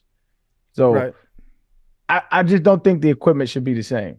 And I think that's what's holding back the sport. And I say that as a sports fan, you know what I mean? That wants to see the game flourish. All right. For women. I don't think it's a bad take. I'm just thinking that it's not a logistically bad it's hard take, to get there. It's a controversial take, sure. You got me thinking about something. The most exciting play to see, and I'm talking run-of-the-mill regular season game on a Tuesday night. So you've got like a really sick touchdown. I guess obviously regular season games in football mean a lot more, but just, sick touchdown in football, like an awesome dunk on somebody, like a 460-foot homer, or like an awesome goal in hockey. I think it's between the dunk and, for me, like a majestic home run if you're in the ballpark. Like I was at Matt Olson when the Braves were here in Chicago this year, hit one. It was like 440, 450. And like seeing that come off the bat, it's awesome. Yeah. So I think it's between like a sick home run and an awesome dunk. A monster home run, even on TV, is incredible. No, it's the best. When you just know and they stand there and watch it. Yeah. But like when you dunk on somebody, that's right there with it, in my opinion. Alley-oop. Yeah. Love a good alley-oop. That's what I'm saying. I want to see that shit. It's just not as prevalent. Yeah, and like women's soccer, the equipment is the same, the field's the same, the goals are the same, and it's great. It's a good sport. But the main draw of basketball for a lot of people is the ability to dunk and the ability to watch dunks. And seeing women dunk on each other would be awesome. I don't think it's a bad take at all, Aaron. I think there's probably some reasons why we haven't seen it yet, but I think ultimately if your goal is to have women playing above the rim, that would probably do better for viewership. I agree. Like I said, I don't want to, maybe it was too harsh saying the ego of the players, but I think it does have an element to it, like an element of like, like we can, we're equal, but it's just not the case. You know what I mean? It's just not the case across the board on any sport. Like men's times are faster. It is what it is. But that doesn't deter me from watching women's sports or enjoying women's sports or reveling at their greatness. It's just level the playing field. Like it doesn't make sense for y'all to be trying to dunk on 10 feet rims. It just don't make sense. I don't hate the take. Fire Kelly Harper while we're talking about women's basketball. Why? She's the coach of Tennessee. She's awful. Okay. So the NCAA, 19 kids died in 1905. Aaron, do you think you'd still play football? Like if 19 students had died across college football when you were at Tennessee, do you think you would have been like, yeah, I'll take my chances? Ain't no telling, man. I was poor, bro. So I was willing to do something. That's just so many people that died. It's a lot of dead people, though. That's wild. So Roosevelt invited the coaches from Harvard, Princeton, and Yale to the White House. That was like the SEC of the time, the Ivy League. That was like Georgia, Alabama, LSU. He invited Harvard, Princeton, and Yale, their head coaches, to the White House. They had a meeting to talk about reforming college football, and it was already starting to get banned across the country. So Columbia banned it. Harvard's president tried to ban it. His quote was on football saying, it's worse preparation for the real struggles and contests of life can hardly be imagined. So I don't necessarily disagree with him. If the sport's so violent that it's like killing people left and right, it's probably not teaching the same life lessons that you hear coaches talk about. That guy kind of sounds like a pussy. He's like, if you're not willing to, the guys who were playing football at that time were learning this shit's real. Like life is real. People die. Yeah, people die. You're gonna die. Everyone you've ever loved is gonna die. Yeah, I can think of no better preparation for the rigors of life and challenging times than the sport of football in the early 20th century. Have public executions of random people to teach them, listen, this is what's going to happen. That Harvard president, not unlike the current one, sounds like kind of a big pussy and dumbass. Harvard tried to ban football, but they couldn't because the athletic committee was run by students and alumni, so the president couldn't just wave a magic wand and tell people that it was. Now I'm thinking about it real quick. The dudes that played football back then were fucking insane. Yeah. Like, there was no reward for the sport that you were playing. Like, nobody really knew what this new sport it's like you go into a random club and people keep dying. Like, but dog, it's so fun. Trust me, man. Like, come with me. And you're like, nah, I'm straight, fam. There's no NFL, no payday at the end of it. there's no imagine telling those guys too, like, Harvard or Army or whoever won the national title that year. Like, yeah, in a couple decades, everybody's going to say like those didn't count and it wasn't even real. And so you're doing all this for absolutely nothing. Like nothing. It was just you. I think they were just like angry young men that needed to get aggression out, and some of those deaths were probably intentional. Now that I'm thinking about it, Yeah. there was probably some murders on that field. That's almost awesome. It was some crazy. Back before targeting was a thing. We need to go back and actually take every football game or every football season before 1905 and make those like super national champions. It would piss me off if a time traveler came back and I was on the Harvard team or whatever that won the national title, and they were like, yeah, we don't even consider what y'all did like a real sport. Yeah, fuck that. Like we completely like if you tried to claim that national title now, people would laugh. Yeah. In fact, they'd look at what football has become and be like, these are all Mickey Mouse national champions. Yeah. Like we would destroy Georgia. We would beat the shit out of Texas. They'd be like, yeah, you couldn't last a quarter on the field in our old game. I'd like to know the average size of these guys in 1905 that were killing people. Center was PFTs out there. That's what I'm saying though, but that people were dying from lineman PFT size. But that's what I'm saying. I think there was some intentional things going on out there. Like, okay, to have like the incidental like yeah, okay, that it happens. It makes sense. But like, it sounds to me like there was like body slamming dudes, picking up dudes, throwing them on their head. Like 19 is crazy, dog. Mm-hmm. Crazy. That was one season? Wait, how many seasons was that? That was in one season, year. 19 kids died. No, bro. 19 deaths in one season that's criminal. Was there any investigations? Let me look that up. Was there any investigations into the 19 death season of the new sport they invented? Like, that sounds insane. And the only reason why it got brought to the attention of Teddy Roosevelt and this big commission called, obviously 19 is a big number, but his son, Teddy Roosevelt Jr., got severely injured when he was playing football at Harvard. And he was like, enough's enough. We gotta do some deep dives into this and change the rules because my son got hurt. But if you look at some of the plays from back in the day, it was just dudes lining up 3 yards in a cloud of dust, all 11 guys from each side running directly at each other, like head on. And they didn't have, protective gear. Their helmets were shit. If they wore helmets at all. And, it's funny because in that same season, before Roosevelt tried to like change the rules, he tried to, first of all, he was like, first things first, we have to fix unsportsmanlike conduct in college football. Then we'll get to the injury part and change the rules so that no kids are dying. Teddy Roosevelt, Roger Goodell handshake. Big handshake, yeah. Too much taunting. Yeah, let's fix the real issues. Fix the real issues. I don't like kids showing each other up out there. There was probably one guy that like killed a kid, hit him in the head, and the kid was on the ground and stood over him, did the throat slash, maybe shot the bow and arrow. And Roosevelt saw that and he was like, that's unacceptable. That kid needs to treat his dead no place in the game. No place in the game for showing up a dead opponent.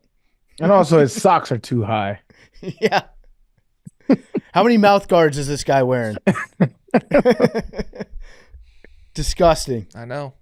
That 1905 Harvard team, by the way, all-time choke job. Started out 8-0, beat Billy's school 12-0 in the season opener. Finished 8-2-1, lost 2 of their last 3, tied the other. Only played 2 road games the whole year too. That's Mickey Mouse shit. That is Mickey Mouse. But like how A&M tries to claim, or at least they used to try to claim, conference championships from years where the conference didn't exist. But really? Yeah, they had to. They filled the side of their stadium with a bunch of their titles that they had, and then people saw a picture of it and they were like, "Wait, you didn't win this conference in this year. That conference didn't exist that year." So they had to go up and like remove 2 or 3 of the fake. That sounds like something Texas A&M would do. Yeah. So 1905, Teddy brought these guys in and said, "We gotta figure out a way to fix this because my son had a head injury at practice." So I'm just thinking of like, all right, it's 2023, and you hear of this new sport, and in one of the inaugural seasons, 19 people died. And the president of the United States steps in and says, all right, listen, this shit is pretty cool, but we got to tone it down a little bit. Like, it's just a batshit notion that instead of like banning it, people are like, no, there's something here. There's something here. And they weren't wrong. And that's the crazy shit. No, Teddy Roosevelt was a visionary. That shit's crazy to me, though. Teddy Roosevelt was probably like, listen, I know that like pretty much one player from every school is going to die each year. But I have a dream, and in that dream, there's going to be games that are so big that at halftime, students are going to try to throw the footballs into giant Dr. Pepper cans to earn free scholarships and tuition. The first real dream speech. Yeah. So they got together, and there was actually at the time the game between Harvard and Yale was called the Hampton Park Bloodbath. That was the nickname of the game. That needs to come back. Yeah. We're bringing back world's largest outdoor cocktail party. Mhm. We're bringing back Red River Shootout, and we're bringing back that. The Hampton Park Bloodbath. Yes. That's lit. Okay, and here's another, I think, variable in it. In 1905, the life expectancy in the USA for men was 47 years old. So these kids was 19, 18 years old, stuff like that. You lived a pretty good life. I mean, you were just missing out on maybe a decade of work and then retirement. Yeah. So Yeah, death, nothing I don't think happens the death was like as teenagers are dying. There's more like, yeah, some teenagers died. That happens. Also, I mean, kids died all the time then too, and like Yeah. nobody really cared either. Yep. Yeah. Yeah, so they had to change some of the rules. Some of the rules that were changed were first downs were now 10 yards instead of 5 yards. I don't know how that affected deaths, but it's cool. Good choice. Well, let's think through that. What would be the explanation for that? Maybe that opened up you having to pass. Yeah, the longer forward downs pass. mean you can't run. Forward pass was put in place at that time.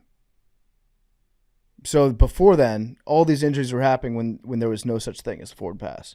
So that was probably like a reaction to the forward pass because probably easy to get 5 yards every single time. The fullback's heyday. Yep. And the big addition was the establishment of the neutral zone between the offense and defense. At the time, there was no neutral zone. So they would just line up on top of each other. And it was just a giant pile. Big clusterfuck. This kind of sounds like the ultimate DBAP sport to me. Yeah. Like, Well, it also sounds like Kadarius Toney would be like the best player in the world. Yeah.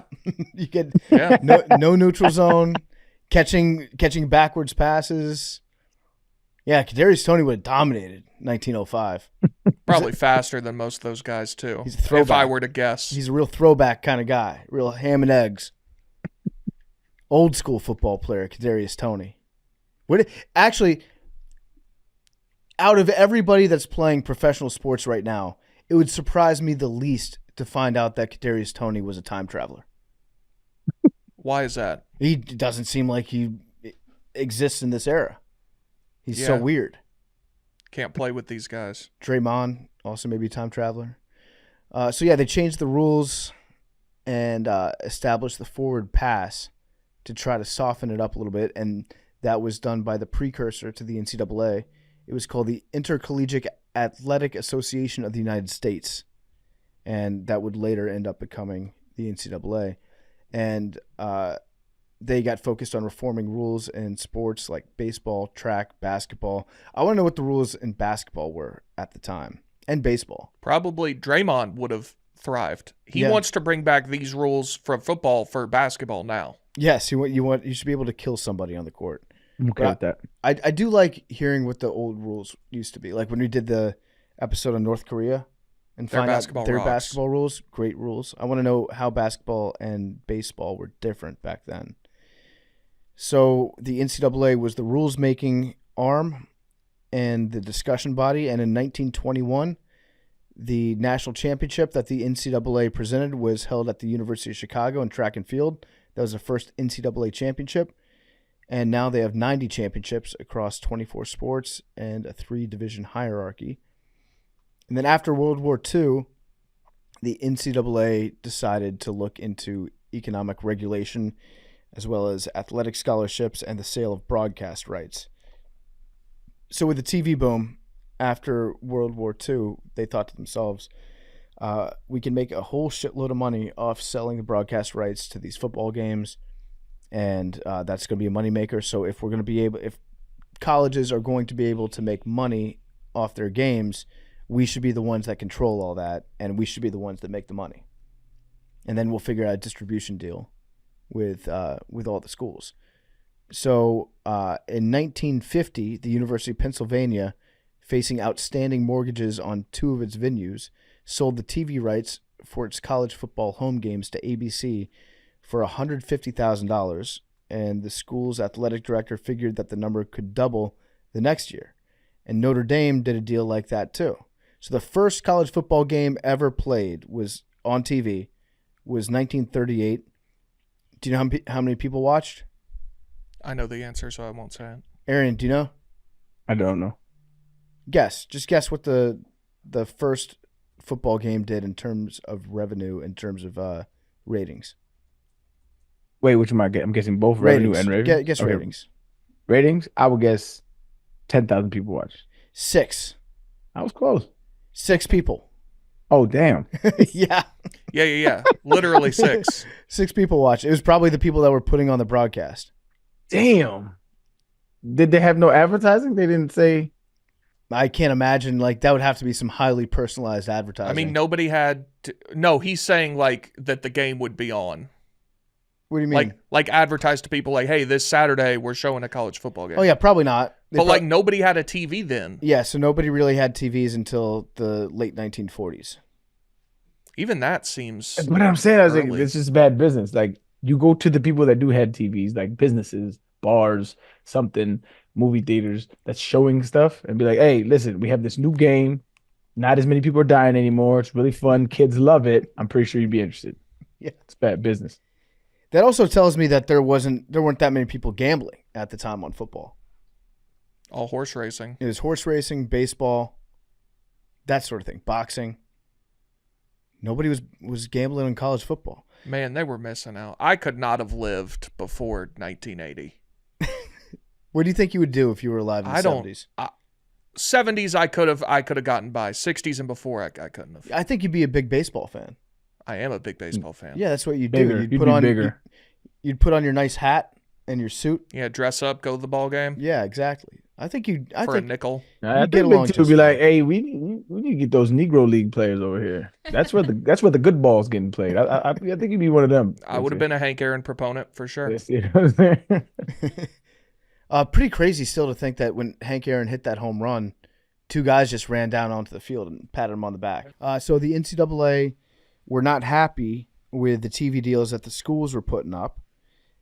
There was a study by the National Opinion Research Center that was not definite with its findings, but NCAA officials found enough evidence to justify to themselves the conclusion that broadcasting college football games on television had an adverse effect on game day attendance, especially if the games broadcast were in areas where other games were being played. So they realized, much like what the NFL is going through recently, is that the experience of watching football on your TV is most times much better than going to the actual games. At that time, I can't imagine that was true. The TV probably sucked. Yeah. They didn't have replay. Yeah, I'd imagine watching it on TV would have been horrible. Yeah. You know what's really wild to me? The foresight of the NFL films people when they first started, like I was like 60s maybe. The quality of audio and video that they got since like the 60s is fucking unreal and needs to be awarded somehow. Maybe they have, I don't know. But NFL Films has video that with high quality and audio of sideline commentary. It's just, that shit is fantastic, dog. Fantastic. I agree. Like they had no idea how valuable that footage would be one day and how cool it would be to look back on that. But it's not just having it. It's like the detailed, I'm talking about sideline stuff, on the field stuff, coaches, everything. It's fascinating how good it is, though.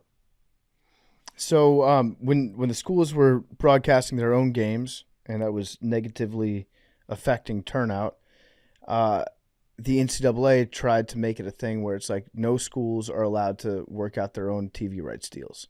It has to be done through us, the NCAA, because you're not getting enough money for it. If you're charging it all, you're not getting enough money. And also the fact that the games being on your TV, it's affecting like your neighboring schools.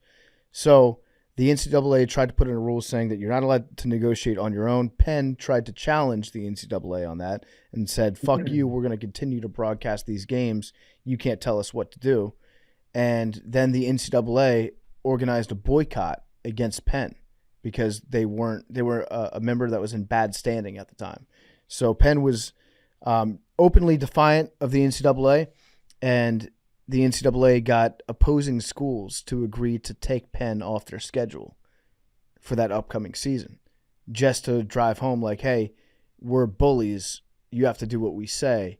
If you don't, you're not going to be able to play football at all. How do you like that? So 1951, 4 different visiting opponents canceled their games at Penn. That would be such a bummer if you were a Penn fan and like you lived, breathed Penn football, and then 1951 comes around and you get half the number of home games that you're used to.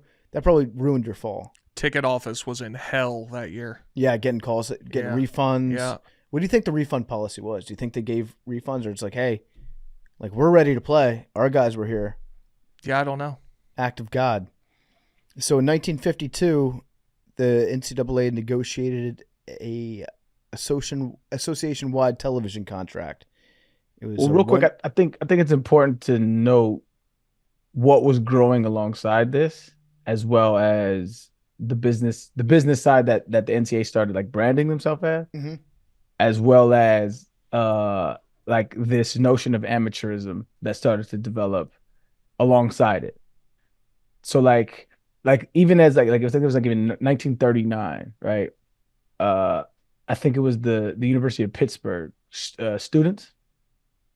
They went on strike. The underclassmen went on strike because the upperclassmen were getting picked. So right now, college football is starting to like bubble, right? People are starting to get interest in the game, and schools were starting to pay kids to come recruit, right? And so I think it was like 1939, the Pittsburgh, University of Pittsburgh underclassmen went on strike because the upperclassmen were getting paid more. And so along the side, and so when it starts happening, like athletic directors, presidents, all these institutions, there was like, yo, we got to keep the integrity of the game. And so this is when the idea of room and board, paying for players room and board to play college athletics came about. And they were saying we have to incentivize them somehow, some way to keep the integrity of the game so that they don't take money under the table. So this idea of amateurism comes along, and they start to implement it. And the farce of the amateur label is, well, you know, we don't pay you any money because you're amateurs because we don't pay you any money. And this is like when they're starting these TV contracts and just started. So all this is kind of like growing alongside with each other, and inevitably which will lead to today, which we'll detail, which is like the NIL and the big money that is starting to get divvied out for these players. But I just felt it was important to like note what was growing alongside with the back end of everything. Yeah, for sure. And at the time, the concept of amateurism was just something that they invented so that they saw this money coming in. They're like, well, the only way that this money is going to work for us is if we don't have to pay the people that are doing the actual labor. That right now has been a cost that's been fixed at zero ever since college sports have begun. Like, we've never paid the players. There's never been a reason to pay the players because this giant money wasn't coming in. And so we have this very lucrative TV future. And if we want to be able to make all the money off it that we want to make, we need to establish a rule saying that the players, they don't get paid. Not only that, they're not allowed to get paid. Like, it's against, they will not be allowed to compete if they're getting paid for anything, which the concept was like pulled out of thin air, just strictly as a means for them to make more money or to make money off the TV rights deal. Yes. And I think the big, like, I guess takeaway from it is, like, if you look at the very definition of indentured servitude, right? Like, that's what it is. It's literally, you pay for room and board and you provide a service for us.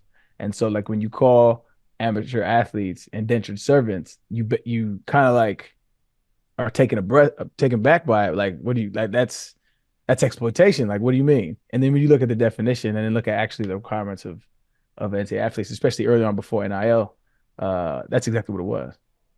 Yeah.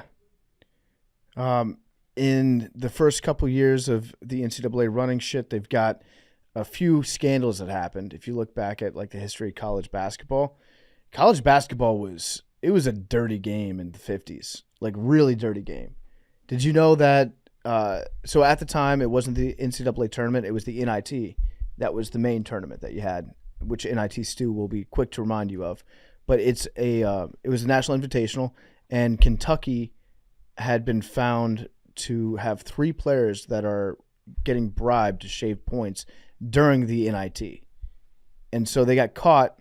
They had to cancel their entire next season, and then all UK athletic teams were banned from postseason play for a full calendar year, which is crazy. And then there were 2 players on that team, Alex Groza, Ralph Beard. They got banned for life from the league for their association, but they went on to be like great NBA players. I don't know how you could draft a guy like that. I guess, like, you know, if you just get caught up in the wrong situation with the mob. Yeah, the mob's probably the right answer, the Kentucky mob. In 1950, you know what the best college in America was, like in terms of basketball school? 1950? 1950. I mean, Kentucky was up there. Is it like, are they shitty now? Yeah, I don't even know if they have a basketball team now. Oh, really? The City College of New York. They had they were big point shavers. They won the NCAA tournament and the NIT tournament at the time. And then the next year, they had 3 players that got arrested in an undercover sting, and they found a widespread scheme of game fixing that involved 33 players from various schools, and players from Manhattan College, NYU, Long Island University, Bradley, University of Toledo, and Kentucky were also implicated. 86 games were found to have been fixed between 1947 and 1950. Players were found to have accepted payoffs to ensure their team wouldn't cover the point spread. The NCAA tournament final stayed away from the New York area for 50 years to distance itself from the association. So until like the year 1995 or something, the NCAA tournament never returned to New York because of the mob implications. I am teed off about something, actually. Okay. That, Manhattan College is not in Manhattan, and I'm mad about that every time I'm reminded of it. I hate that. Yeah. Where is it? The Bronx. That sucks. Yeah, it's incredibly stupid. But wait, is the Bronx, is it technically not part of the same island? Like, it's not the borough of Manhattan, right? But no, they are different. The Manhattan is the island. The Bronx then connects up to the rest of the state. There's the river that separates it. The entire river, does it go? I'm just looking at the geography of it. You're probably right. There isn't a cooler and more fun-sounding way to split up a city than New York City. It is just fucking amazing how cool it all sounds. Like, you go to New York City and you're like, what borough are you from? Mm-hmm. And you Bronx, Harlem, Manhattan, Queen. Like, this shit sounds fucking amazing. Like, it's just a great Everything place. except Staten Island. Huh? Staten That Island. sounds amazing. What do you mean? That sounds all of it. It's just it's they call it the forgotten borough, right? I'm talking Bronx? about audibly. Staten Island. Staten Island, yeah, for sure. Nah, not if you're a fan of Wu-Tang. Or Rico Bosco. Yeah. Sure. Probably a lot of crossover audience there. Yeah, definitely.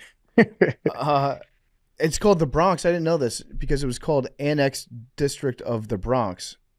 And in 1974, they just shortened that to the Bronx. Anytime, any place that has like the in front of it, if it's a location name, sounds edgy. Sounds cool. Like The Hague, where Henry Kissinger should be buried. Sure. The Hague sounds intimidating. The Bronx sounds intimidating. The Gambia is the name of a country. Does that not sound like Are you sure? the Gambia? It's not. I've only ever heard Gambia. I think it's the Gambia. I think you just made that up. Where is it? The Gambia is a country in West Africa. No. It's Yeah. the Yeah, it's south of Senegal. no that's a recent change. I'm certain of it. That country's been Gambia forever. Officially called the Republic of the Gambia. It's sometimes shortened to just Gambia, but it's called the Gambia. That's the name of the country. I didn't know that, yo. Isn't that hard though? Shit cold, man. Yeah, I like it. So yeah, back to the TV deals that were going on, and at the time, the schools were not allowed to negotiate for their own rights packages. So the NCAA negotiated one for everybody in 1952, a 1-year deal for college football. The rules were NBC had one game that they would broadcast every Saturday. That sucks. You only had one game. It better be a good one. Can you imagine the FOMO you'd have if you, like, your game that you had was like Iowa Northwestern, and then you find out that like Washington and Arizona played that week or something and put up 90 combined points? Like, you really had to get your games right. I mean, it was probably just like Notre Dame every week. Notre Dame played, yeah. Well, no, I forget. How did Notre Dame end up getting their own TV deal to not be like part of the massive negotiation that was going on with everybody else? But they had one game that they would broadcast, and the NCAA told them that there would be no other college football that would appear on any other network. So it was on NBC. NBC was the home of college football. Nothing else. That was your only shot. So it was one a week, and they tried to create value through scarcity. So the contracts negotiated by the NCAA limited the number of times that one school could be featured in the game of the week. However, the decision of which game to broadcast each week was left up to the network, meaning the pool of teams that would get picked was fairly narrow, and the bulk of the rights fees went to the schools that would get selected for the broadcast. Would you like to know what the schedule was that year? I do, yeah. Number 9, TCU against number 17, Kansas was the first week. Okay. Number 12, Princeton at Columbia. Michigan, Stanford. Yeah. Texas A&M at number 2, Michigan State. That's a good game. Cornell, Yale. Purdue, Illinois. That was a tough week. That's apple picking week. Yeah. That's like tell your wife, your girlfriend, hey, I don't need to watch college football this weekend. Let's go out, maybe go shopping, do some outdoor stuff, take the kids to a hay maze. Ohio State, Northwestern. Number 4, Oklahoma. Number 10, Notre Dame. That's a good game. Number 12, Alabama. Number 2, Georgia Tech. Number 4, UCLA. At number 3, USC. That good one that was the penultimate game. And then Army Navy on November 29th. Oh, that's cool. So that's been the tradition going back to as long as I guess so, yeah. Probably even before that. Before TV was around, they probably played that game the last week of the season. Aaron, do you watch the Army Navy game? I do not. Curious to know your thoughts on it. I guess like traditionally, like I understand how big of a game it is, but like it never caught my eye because I never watched football for like the tradition aspect. I always watch football because they had like great athletes, and that game doesn't usually have great athletes. It's more about like the story around the game and that. And I was like I grew up in a very Muslim household, not in the sense of like Eastern Muslims, but like Western Muslims, like FOI, and they were very anti-military. So like any Army, Navy, anything, like we just didn't. It wasn't like there was no prestige. There was no like, oh, the Army. Like we didn't care. It was just like whatever. Right. I've been to some very cool sporting events in my life, and that's right up there. It's awesome to go to. There's a lot to go. What did you wear? Is great.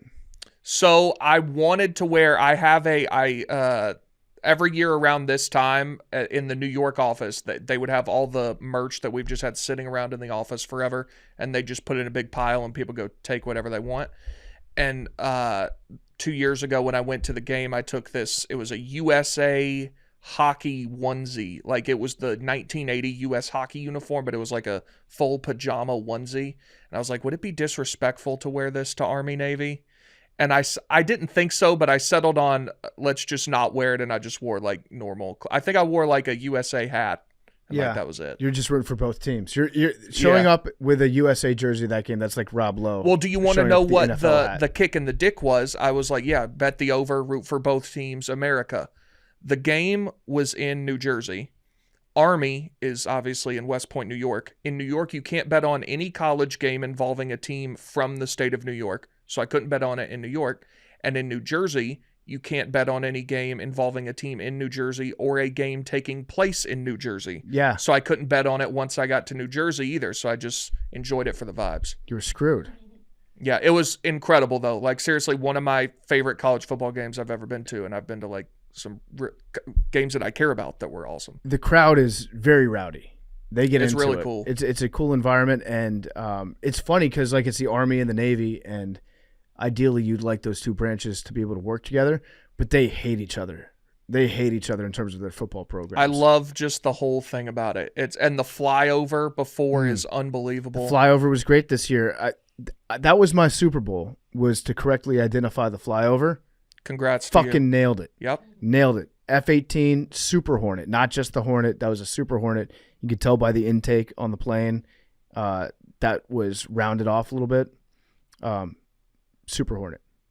So suck my dick, everyone that said I couldn't get it. All right, so then in the 70s, they had the biggest programs. Well, first, let's jump back real quick to the schedule makers for these games. Since it was decided by NBC, I guarantee you it was just like their colleges.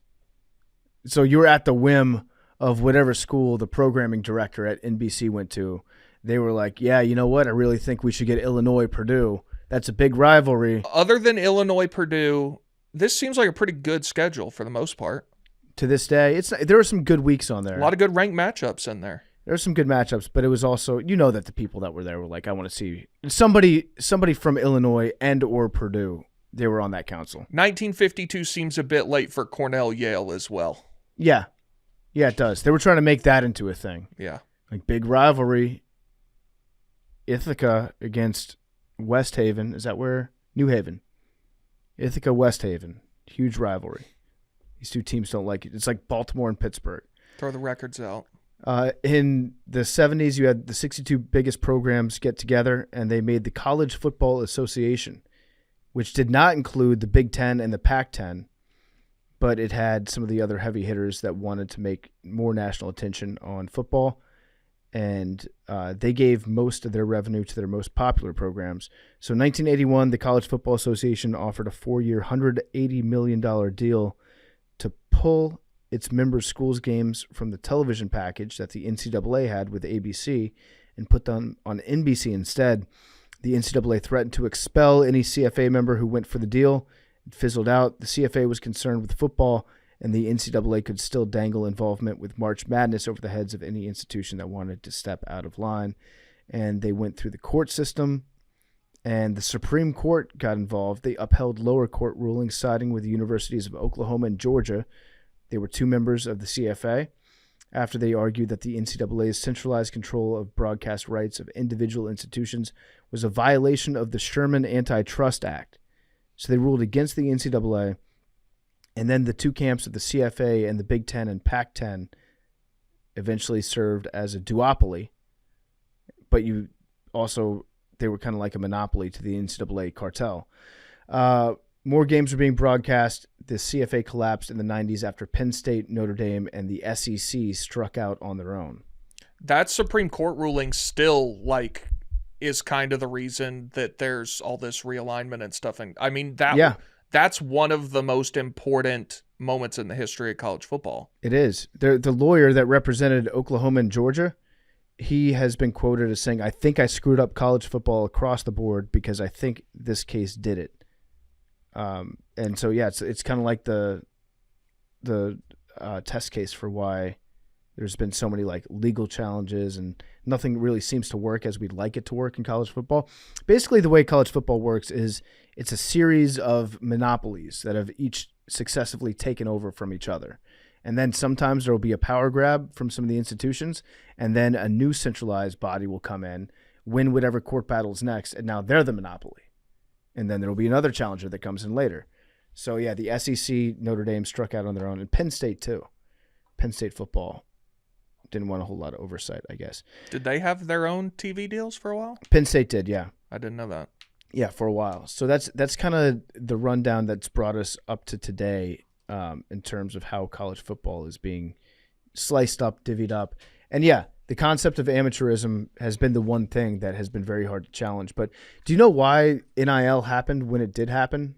With the reasoning for why it took that long to get there? Or was there something that was about to happen with NIL? The okay? reasoning I think is just that the NCAA tried to hold on to its what's the word I want to use? Bullshit. Yeah, it's power derived from nothing for as long as possible.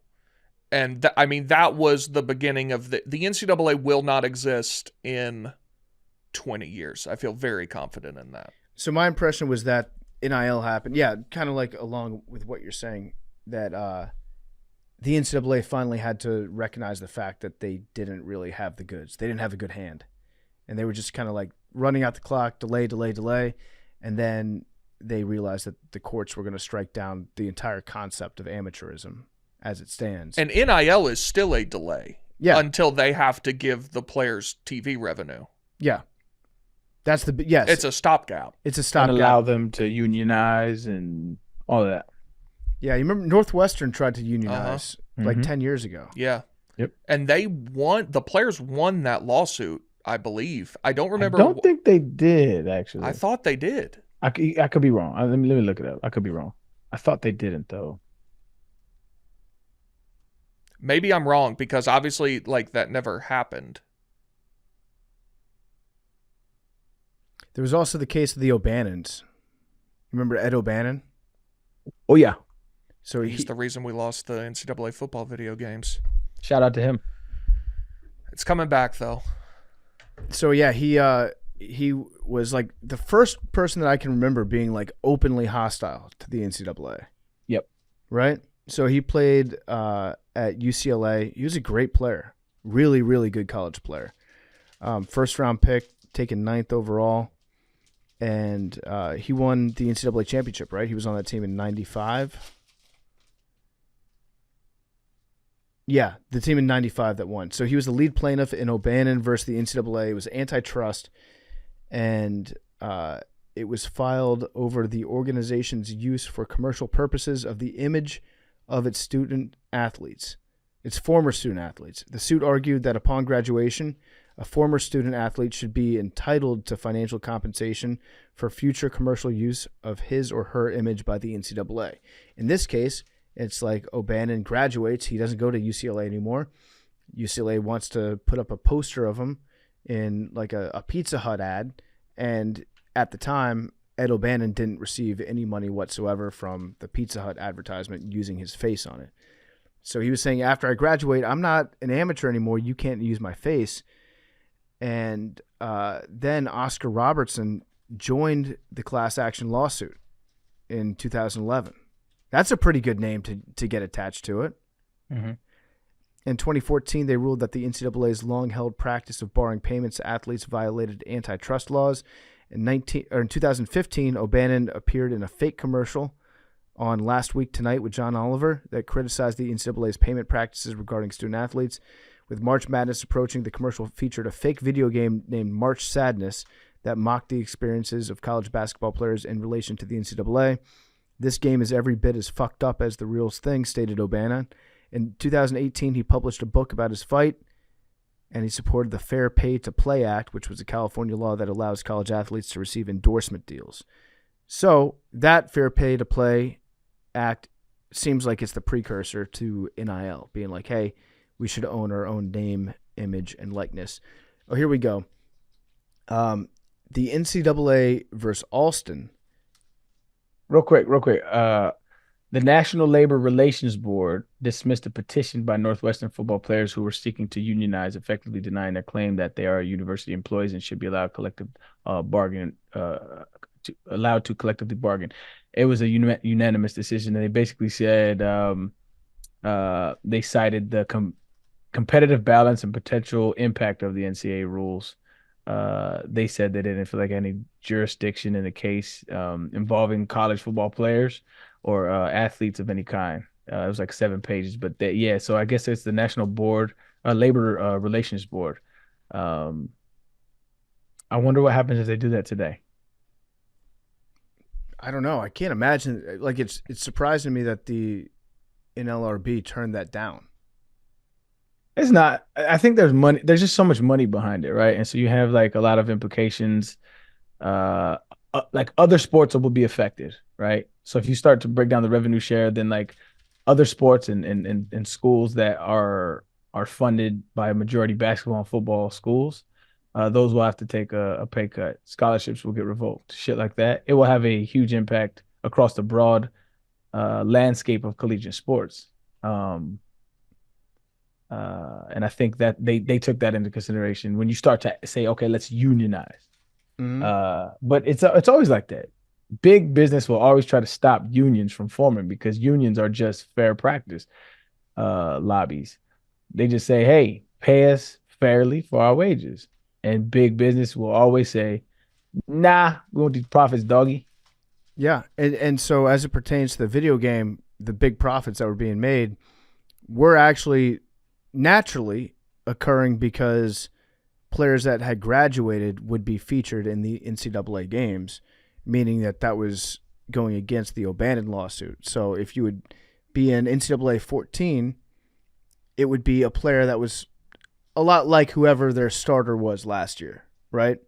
And that person might well have graduated. Every year the game comes out, but they're probably using some guys that had played previously on that team.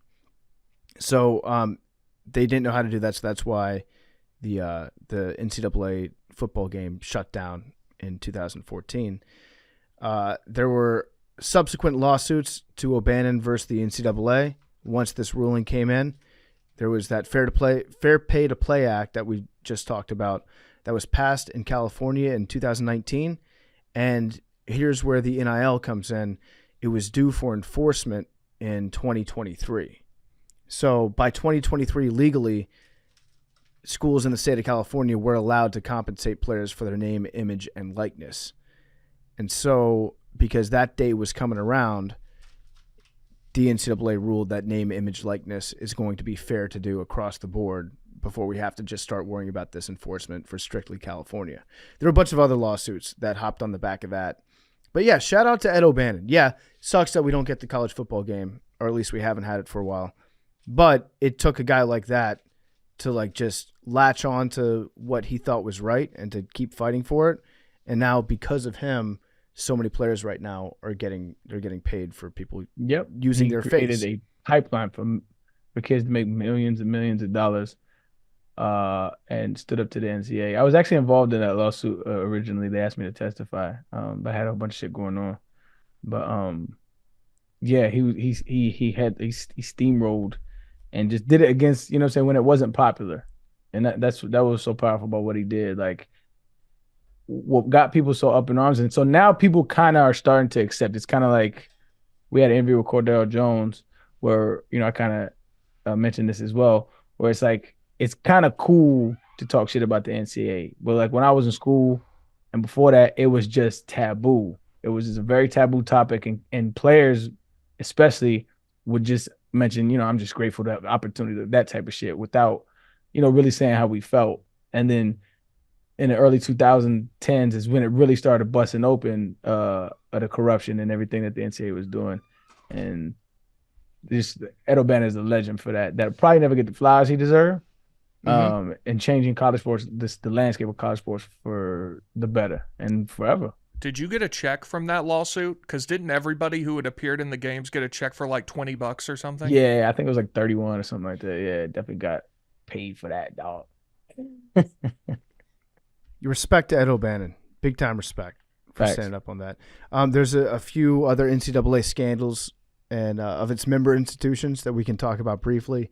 My favorite was the Oklahoma days with Barry Switzer.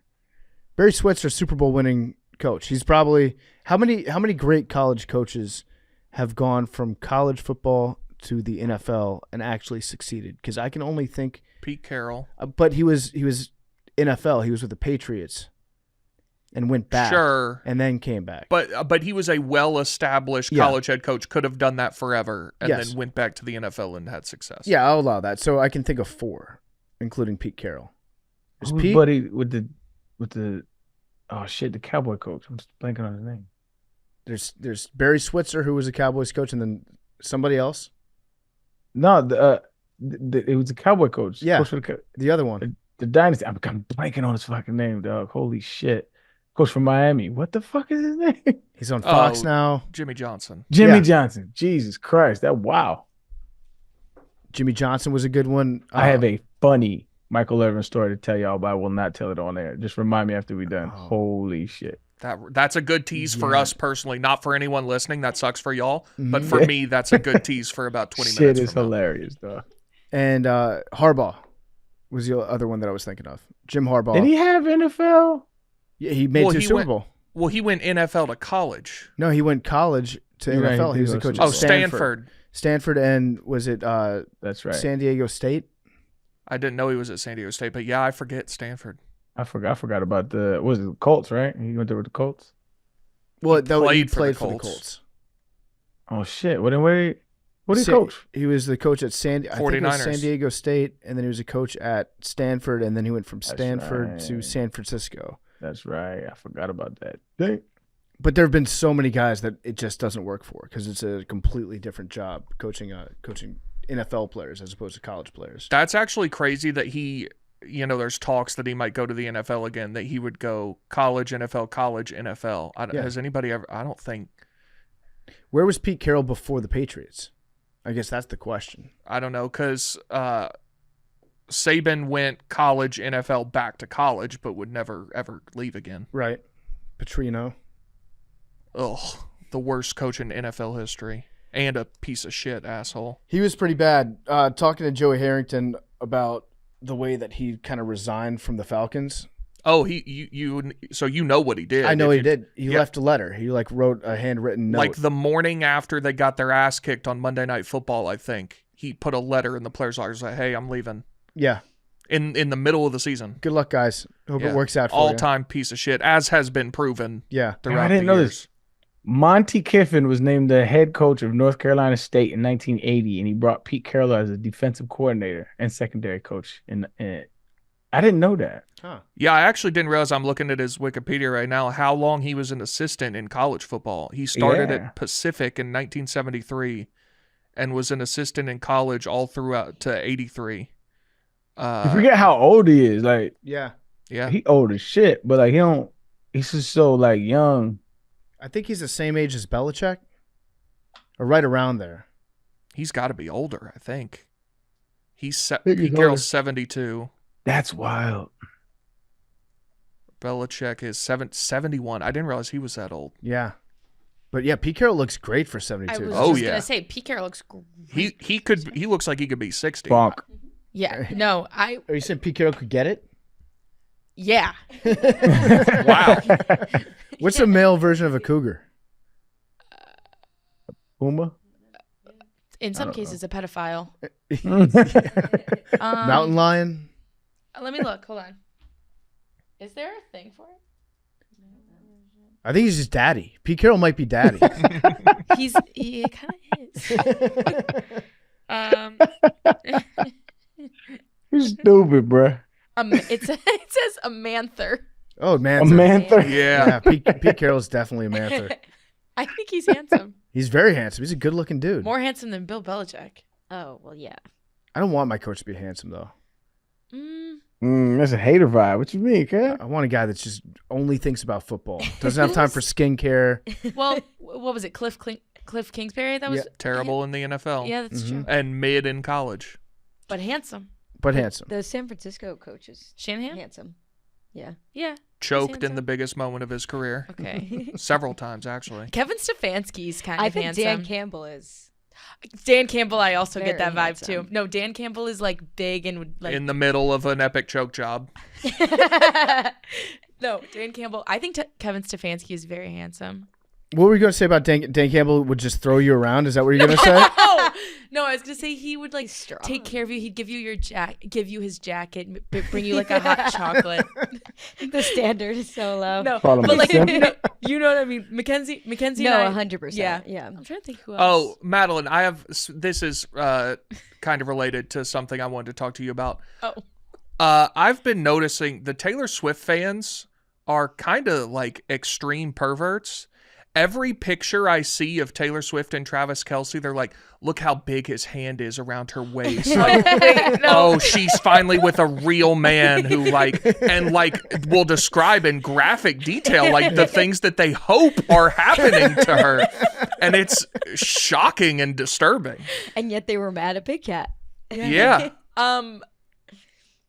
No comment. Yeah, no, they say crazy shit. It's like they fantasize. Their personal fantasies are Travis Kelce doing things to Taylor. Yes. That they get off to. Yes, it's really weird. That's very strange. I mean, did you see that picture though? His hand is like bigger than her face. Like, See? it's crazy. I didn't see that. No. Maddie definitely got a burner where she go on and stalk Taylor Swift. She has a post. Tumblr for sure. I used to have One Direction Tumblr. Yeah. Why do you think I'm so good at One Direction? Well, you were. Well, I wasn't gonna until say I that. choked. Yeah, I I know. wasn't We don't need to gonna talk about I was that. waiting for Big Yeah, no, I T's know. face. No, That was she got a lot right before that. That's true. I I can was live batting- with like 8 and 1 or I was whatever batting it 1,000 until then. But anyways, I miss all my NFL questions, so you could. no, I am liking those types of tweets, not necessarily like the crazy, like pornographic ones, I guess. But on main, that's a main thing for me. I have a burner, but that's for other things. Like Taylor Swift, that can go on main. You have a burner? Yeah. What's your burner for? Just like to be really real with everyone, I had one. I got a burner right when I started working at Barstool because they said to get one, like if we ever needed to post a video or something. So I have one for that, and then I kind of used it as my diary for a little while, and I would just tweet things about what I was thinking that I couldn't actually put on Twitter. I need to know the burner. No, I'm gonna go hunting I want for this to. I burner. want to know your real thoughts, man. but I don't really use it anymore. I think let me pull it up. I think Would you talk shit about people? Hold on, I'll read Definitely, you. definitely. That's what you doing, burners. Hold on, let me. I I can feel like that spam would my have been a burners all swift day. no if Yeah. that was the answer. Well, I don't remember. I haven't tweeted off of it in like over a year. Yeah, a year. I shot that long ago, man. Yeah. No, I'm not talking shit. The real only thing I'm talking shit about is like men as a species, but that's it. Give me one tweet from your burner. Tell me one tweet from your burner. Yeah, give us one tweet. Okay. Hey, he's so not slick too. But you have to, yeah. It's private, so you can't go search it, can you? Damn. Nah, Fuck, probably not. I But thought go ahead, we tell us had the her. tweet. Yeah. What? Nothing. I mean, Tell us a tweet from the burner. I know. Hold on. I'm trying to find like a good one. Oh, I thought this one's kind of relevant. They should make an American Psycho remake, but it's MTG. That's not that mean though. I feel like men used to go to war. Now they go on hot girl walks. Oh no, Big I mean, T. you stole that from like Everyone. 800 Yeah. Twitter No, accounts. I'm not saying that I'm original on here. I'm not doing it to get likes. If you let your child dye their hair, they will grow up to commit felonies. Oh wow. Damn, Can you elaborate on that? you unhinged. I know. I'm like, am I not that mean? I don't know. Can I elaborate on that? No. Burner thoughts. I think that's true. It's like one of those things where I had it for a little bit and I was like, this will be my diary, and then nothing ever really came of it. Oh, I remember this one from a year ago. I tweeted this after a macro episode, and I forget why I said it, but I said attacking the gaming community to feel powerful, and it worked. But I don't remember why I was attacking the gaming community.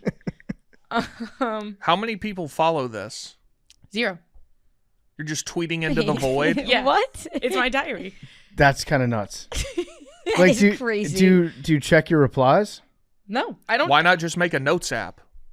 Yeah. or an actual diary? Or write it down. Yeah. Well, I'm fine is with writing not it down. doing that. This is writing it down. Yeah, I kind of had it for a little bit, and I thought I was going to do something with it, and then I kind of forgot about it. But I'll log on to it every once in a while just to check on it.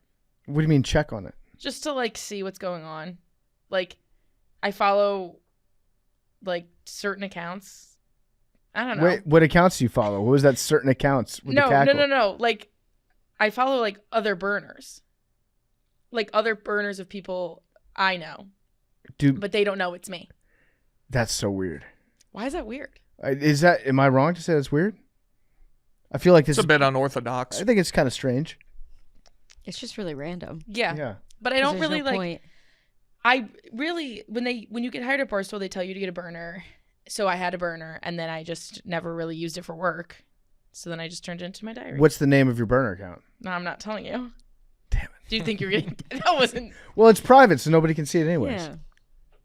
Yeah, no, I'm not saying that. Would anybody like, if I looked at the name of your burner, would I be like, oh, that makes sense that's Mad Dog?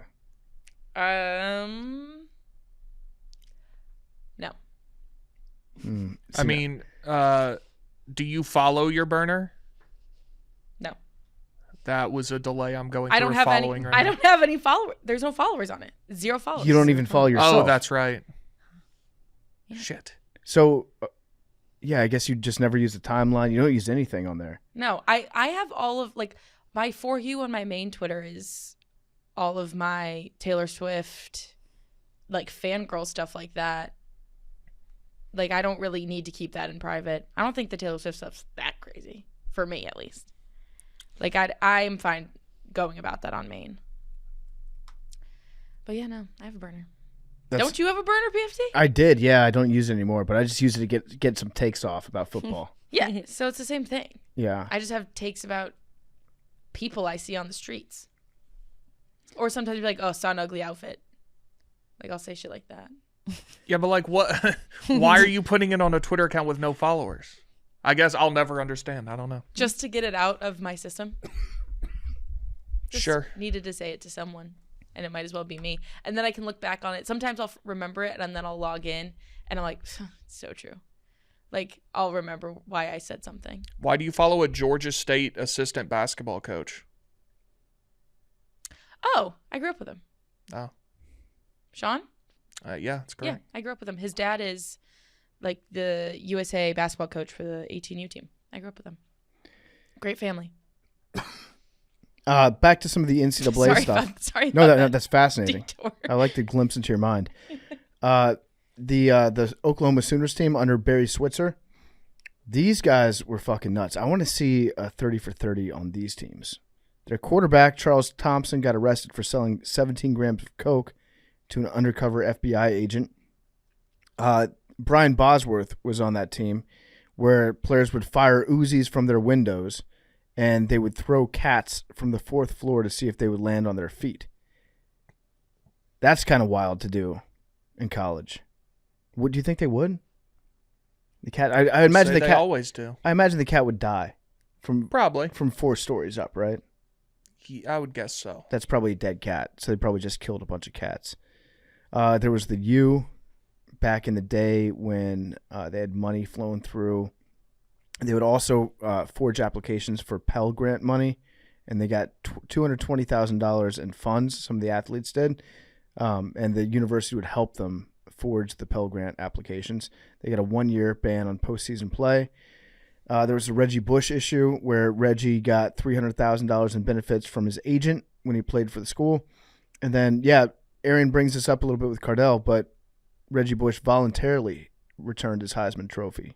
Wild. Before the NCAA ruled that it was going to strip it from him. The fact that they haven't given that back now that there are guys making $3 million a year is insane. Give Reggie Bush his trophy back. He was so good. Should have never given it to them. I don't know what he was thinking. He needs to go in like OJ. It's his fault. It's his get fault. his trophy back. Does he still get access to the like perks like that? And I know it's not a real thing, They but like just- that Nissan house or whatever, like how they're always like, "Oh, I'm at the house." That's a commercial. They just fucking inducted him in the College Football Hall of Fame. Wait, I don't know if the NCAA has anything to do with that. I don't know if they do or not, but that's just hilarious how somebody who has a whole season wiped out is inducted to the College Football Hall of Fame. Like, get the whole shit is it's a game. like, do people still recognize him as a Heisman? I know, like the public does, but like when Heisman, I think it's listed as like Reggie Bush won, and then it says like vacated. I don't think that he's at the presentation. I didn't see him. Does he have a never vote? He probably doesn't have a looked, vote either. but- Then He should be. We should bring him back. Bring back. Yeah, Reg. it's crazy. It would be crazy even if guys weren't making millions of dollars now, but that being the case, it's even more ridiculous. All right. Well, I let's would get to post the. a video a week of me smoking by my Heisman Trophy, saying I'm not the Heisman Trophy. I would do something to troll the motherfuckers every day. O.J. Simpson still has his Heisman Trophy. Fact. Well, he didn't for a while. Then he got it back. Oh, did they really take it away? No. He sold it, I think, to pay for his trial, and then he broke into that Vegas casino. That wasn't the Heisman though. That was like autograph stuff. I thought it was the Heisman Trophy. No, they didn't have the Heisman. You don't think so? I don't believe so. I could be wrong, but I mean, he was innocent though. he I'm was just kidding. he was ruled not guilty. I'm just kidding, man. I'm just kidding. It's not, He did that not the shit. same as innocent, but O.J. But- Simpson, let's see. Okay, But- it says Simpson's Heisman was in his possession until it was auctioned off on February 17th, 1999, after he was forced to sell his belongings to pay $33.5 million in Compensatory damages. compensatory and punitive damages after losing a 1997 wrongful death civil suit. So he had to pay the Goldmans with the Heisman money. Dang. Yeah. So, but does he have it back? Um, Okay, the point Doesn't being, say the NCAA never took O.J. Simpson's Heisman. no, Yeah. because he had that after the trial. Correct. And because he was kind of a beast on the field. And off the field. Not kind of. Not kind of. No, That he. motherfucker We've was- said this like 5 or 6 times, but he I'm was just saying, incredible. That motherfucker was nice, man. You It's killed just- 2 people and nobody talks about the 2,000-yard season anymore. It's crazy. It's just, what is the world coming to? We're going to get into a lot of NCAA stuff with Cardale Jones. Good interview. Titus sat in for this interview. You're going to want to listen to the whole thing. Funny guy. I like Cardale Jones a lot. Interview is going to be brought to you by nuts.com. Cashews, almonds, pecans, pistachios, dried mango, crystallized ginger, dates, jelly beans, jawbreakers, root beer barrels. The variety is vast at nuts.com. Nuts.com is your one-stop shop for freshly roasted nuts, dried fruit, sweets, pantry staples like specialty flours, and more. Their wide selection means there's something for everyone. Nuts.com has plenty of gluten-free options, organic choices, and other diet-friendly products. If you're looking to buy something for the holidays for somebody, get them some Nuts.com. What a great, great treat to get for somebody at Nuts.com. Quality is the top priority. They roast their nuts. They pop their corn the same day it ships, so they reach you deliciously fresh. Satisfaction's guaranteed. Mad Dog, you love the Nuts.com, right? I love the nuts.com chocolate covered gummy bears and the dried mango. Dried mango is so good. good, yeah. Chocolate. I haven't had the chocolate covered gummy bears. You wouldn't think they'd be that good because it kind of sounds weird. They are the perfect little sweet treat because you kind of get the sweet and you get the fruity. Like if you can't decide between chocolate and like a gummy, best of both worlds. You get both. They rock. Guess what they're doing right now? They're giving customers a free gift with purchase and free shipping on orders of $29 or more when you go to nuts.com/macro. So go check out the delicious options at nuts.com/macro. You'll receive a free gift and free shipping when you spend $29 or more. That's nuts.com/macro.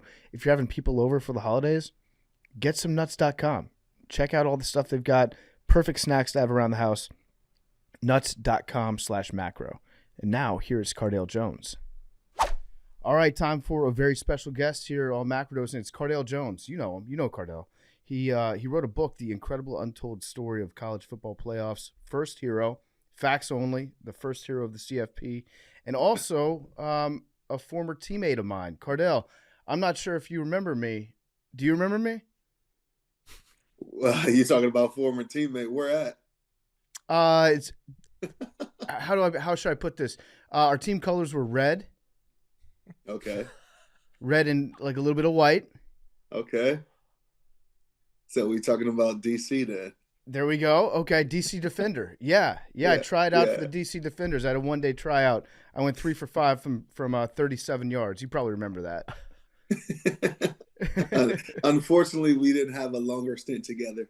Yeah, it's a real shame. I own a Cardale Jones authentic DC Defenders XFL jersey.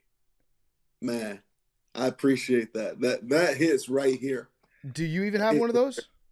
Other than the one that I played in, no, man. And I got to find out. I'm pretty sure that's somewhere in storage somewhere. I might send it to you. You want to keep sake of the XFL. We had a good month-long run there. The games were fun at home. We had the beer snake going. Then COVID shut it down. But I mean, if that season doesn't get cut short, you can't tell me that the DC Defenders aren't XFL champions. Yeah, I'm going to have to agree with you on that. I think the way we were rolling, I know we hit a little snag. I think we lost one the previous week before the COVID pretty much shut down the whole world. But, we was getting ready to play Houston, who were the top team in the West Division. And that would have pretty much been a preview of the championship game for weeks to come. But, yeah, we were rolling, man. I think, all the guys we had on our team and our staff and in that environment at Audi Field we played in we Yeah. definitely had a great home field advantage. Yeah, Dr. Fauci stole a XFL title from us. That's what we all Yeah, remember. yeah, for A few sure. other For things too. sure. But I appreciate you joining, man. I know that we got Titus here. He's really excited to talk to you. He is a Yup. massive Ohio State. Are you a booster? Yeah, I think I'm technically a booster. Although unless I don't know if I'm allowed to be a booster, but yeah, I'm allowed to be a booster, right? Yeah, anything goes now. This It's not. world Yeah. of NIL, anything. Yeah. Pretty much anything goes at this point. Yeah. All right, I'm a booster then. Yes. So, Yes. so your book that you wrote, tell me about the book, because I think some people may have forgotten about Cardale Jones. We certainly haven't, but like, you were college football playoffs first hero, and you're kind of come up into being the starting quarterback, and what you did with that was an incredible run that you were on, and you were a very entertaining person too. You're a funny guy. So tell me about the book. Like, what is it about, and is there something in the book that people would be surprised to learn about what happened that year? Yeah, you know what? So starting back to where it all started, of the passion to kind of do this, it was, as we speak about our time in XFL in DC, it was right towards the end of that year when I kind of started this process where COVID shut down the whole world. It was my first fall really outside of football since I can remember. And I had all this free time on my hands. And, as I was thinking through what's the next chapter in life, it made me reflect on some of the things I've been through to that point. And, a lot of good stories, a lot of bad stories. Just thinking about those things got very emotional. And I'm like, you know what? I would love to be able to have the opportunity to coach or guide or direct someone else, an athlete or people, period, through this tough thing we call life, and share some of my experiences and talk about how and what made me continue to go, or what helped me get through those ups and downs. So that's really what it's about. It's about my journey, how I got to Ohio State, a little bit about my upbringings, giving people a glimpse inside, behind all the football, and pulling back some of those layers to a certain extent. But that's what it's about. I think it's some cool stories in there. I still get people on social media who would reach out, on a consistent basis and say things. Oh, I never knew you grew up like this. Oh, I never knew Coach Herman or Urban was like this. Or I never knew you was going through this while you was at Ohio State. So it's a lot of untold stories and details about, a lot of people want to probably skip to the 2014 season and seeing all the, the background of getting to the national championship. So it's a lot of cool untold stories. And then I got some great, clips from, teammates who had an impact on my life as well, and sharing their thoughts on some of the things I was going through as well. Mm-hmm. Aaron, what you got?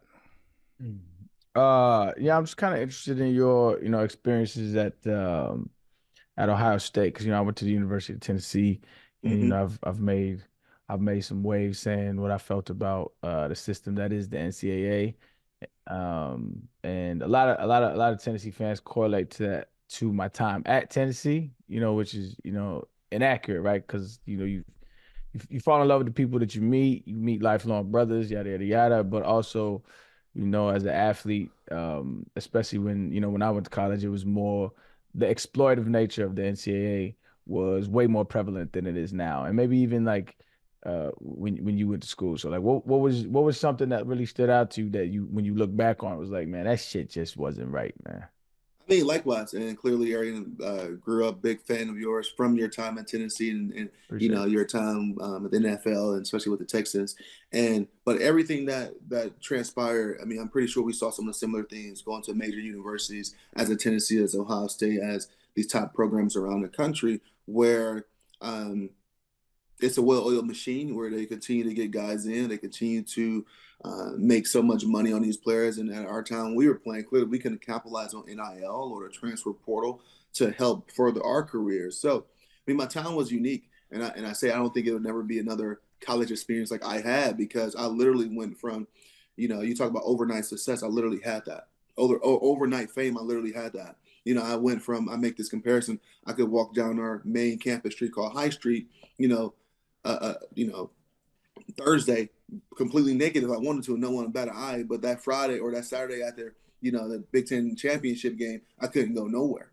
And then from your local Barnes and Nobles or your local bookstores or school apparel from the week before, walking past there, it's not a number 12 jersey in the stands or in a window, and now they're filled with them.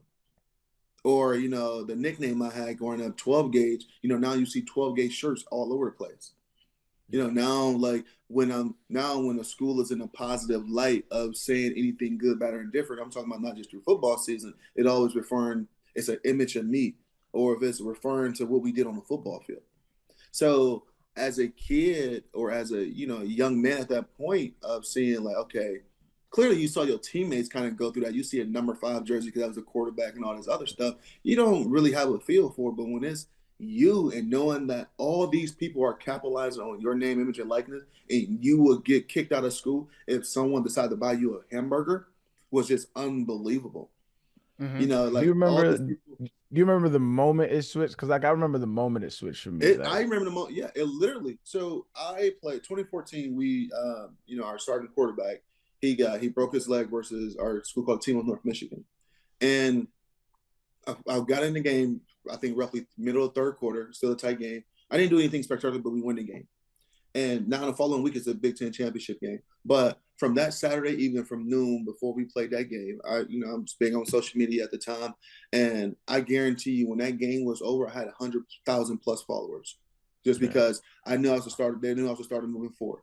Right. And then leading up to the weeks and then clearly after the following week was the Big Ten championship game, we put up 59-0 on the top Wisconsin team. Then I couldn't do anything. I couldn't go anywhere. I was a household name as far as in the Columbus area and the market Ohio State fans, where you start to see people take advantage of that. Where you start, like I said, you start to see 12 gauge T-shirts. You start to see the number 12 jersey, which I wore in every apparel store around Ohio. And so I saw it immediately. It wasn't like, oh, it's creeping up on me. It was all me all over the place. Were you guys? Oh, sorry, Cardale. I was going to ask you, were you guys under extra scrutiny because you were that era of Ohio State players right after the tattoo guys, and I think it was like the year before you got to campus. Yeah. The Buckeyes go undefeated, but they can't play in a bowl game. No, that was my freshman year. That was your freshman year. Yeah, so I got the punishment for that because that actually cost us a national championship because that was the BCS era back at the time where usually the 2 undefeated teams would play for the championship. And at that time, it would have been us and Notre Dame. Yeah, that's right. Because we couldn't play in it. Alabama got the bid because they was only a 1-loss team. That's right. And they ended up beating Notre Dame. So, but yeah, I think we would have beat them. But we were still under a lot of scrutiny clearly when I was in school from our compliance office. Like, I remember, going into that Michigan game where I was already finally saved up all this freaking money, and it was like $4,200 up until that point to buy a car. And I convinced this guy, man, he was super nice, man, to hold on to this 06 Dodge Charger for me. And I was talking to this guy probably the February before, like February. Now this is in November. I'm talking, hey, I'm gonna get the money. I'm gonna keep saving up. Just hold the car for me. He held it, and right when I had enough money to buy that car, it was right after I became a household name. So the scrutiny clearly under the program was already intensified because of previous 3-4 years, what we was going through this tattoo scandals and, guys were getting free cars and all this other stuff. So now when a guy jump on the scene and finally it looks like, oh, someone's giving him a car, all the scrutiny I had to go through to get a 2006 Dodge Charger with 164,000 miles on it was unbelievable. It was like our compliance office and the NCAA ripped me a new one, just like, oh, hold on, starting quarterback now. When you get a car, everything like this is crazy. We need to make sure he's going on the up and up. How did you get the money? How did you? It was unbelievable. And it was like a freaking 2.5 month process that delayed it because I was under scrutiny. And the program was still under scrutiny from, previous players' actions. That's crazy. So the NCAA had to see what kind of car you got. Did they go on Kelly Blue Book? Ask you for the specs so that was another thing. And it was led by our compliance office who ultimately was working hand in hand with the NCAA to make sure we stayed compliant at that point where I think the car was actually so they ended up voiding that deal because it was coming from a private guy. It was coming from a guy off the streets for the most part. And then I found another Charger. It was 07. It was coming from a dealership. And the dealership was in this very small town. I'm actually really close with the guy, Fred Grill, still to this day. A really small town outside of Columbus. I found it on the internet and from a mutual friend. And they went through this guy's books just to make sure he wasn't giving me a deal on this car. And like they're looking at like, okay, whoa, why are you buying a car 45 minutes outside of town? You're passing 6 or 7 different car dealerships. What is this about? Oh, wait a minute. This car is freaking $1,200 under value. Why is it $1,200? Is he giving you a deal? Or we going to avoid this deal because he's doing something that's just he would do for you? So what this guy had to do, man, he's just an ultimate great guy. The dealership is called Meg Jeep Dodge Chrysler in Bellefontaine, Ohio. He pulled his books from numerous sales where he gave the average Joe a deal. Or he was like, yeah, I'm able to not have as big of a margin because I'm in a smaller area. So like little things like that and the scrutiny that came with not just the success that I had, but I mean, all of our players was going through stuff like that. It's wild that the NCAA didn't have anything better to do at the time. Like, they try to stay relevant. They try to stay relevant because they try to act like they aren't in a money making business. So little things like that, they try to stay relevant. Oh, look, we made sure he was compliant with buying a car, so the tattoo or the car scandal don't happen again. When that's like overboard of what they should be doing. So one of my biggest gripes with athletes in general is like now it's like extremely sexy to pile on to the NCAA, right? Like it's a cool thing like that. Everybody does it, right? And I remember I did this documentary called School, The Price of College Sports. This was when I was in the league. And this was when it wasn't really a thing to bang on the NCAA like that. You know, you had like the Ed O'Bannons of the world who was like forthright and just been doing this shit, right? But that documentary came out and I received so much scrutiny for saying like, yeah, I took some money under the table, right? All the while not naming anybody, right? Not trying to get anybody in trouble, but saying like, yo, this happens at every major university and probably not even a major university, right? It just happens. What bothered me the most was the scrutiny I got from other players. Other players were like, man, you snitching, man, you tell it, man, you tell it, like all that, like that kind of sentiment. It was like a plantation vibe where it's like, nigga, if everybody says it, like Reggie Bush, he was on a podcast I used to do a while back, right? And he got his Heisman Trophy took, right? But they didn't come to his house and take it. He gave it to him. He literally gave it to him. Like the NCAA is a paper shark. Like they only have as much leverage as we give them. And so my issue with players and former players is like nobody blows the whistle on them because everybody's scared of what the ramifications are. But all the ramifications are is, okay, you lose this banner, you lose this banner. Well, I guarantee you this. Every major player that has played in the NCAA has taken money or taken benefit somehow, some way. If everybody says I took it, it's just going to erase the entirety of the NCAA institution, entirety of every game, of every ball game that's ever played. No, they're not going to do that, especially nowadays, right? I just want to get your thoughts on actually sounding off on the NCAA. Like, this has been going on for years. Let's cut the games and start talking about paying these players. Yeah, and I mean, I'm a rewind one of your comments. I can't say every player has. I think, is it happening at a high level way before? And I do believe so. But one thing I can say, coming into Ohio State in the time that I came in and already the major sanctions that we was under, from losing scholarships to the bowl ban to getting the coach fired, I firmly believe none of our players, top players to the bottom tier guy, did not have an opportunity to get something under the table. One, because like I said, our compliance, we have the biggest compliance office in the country.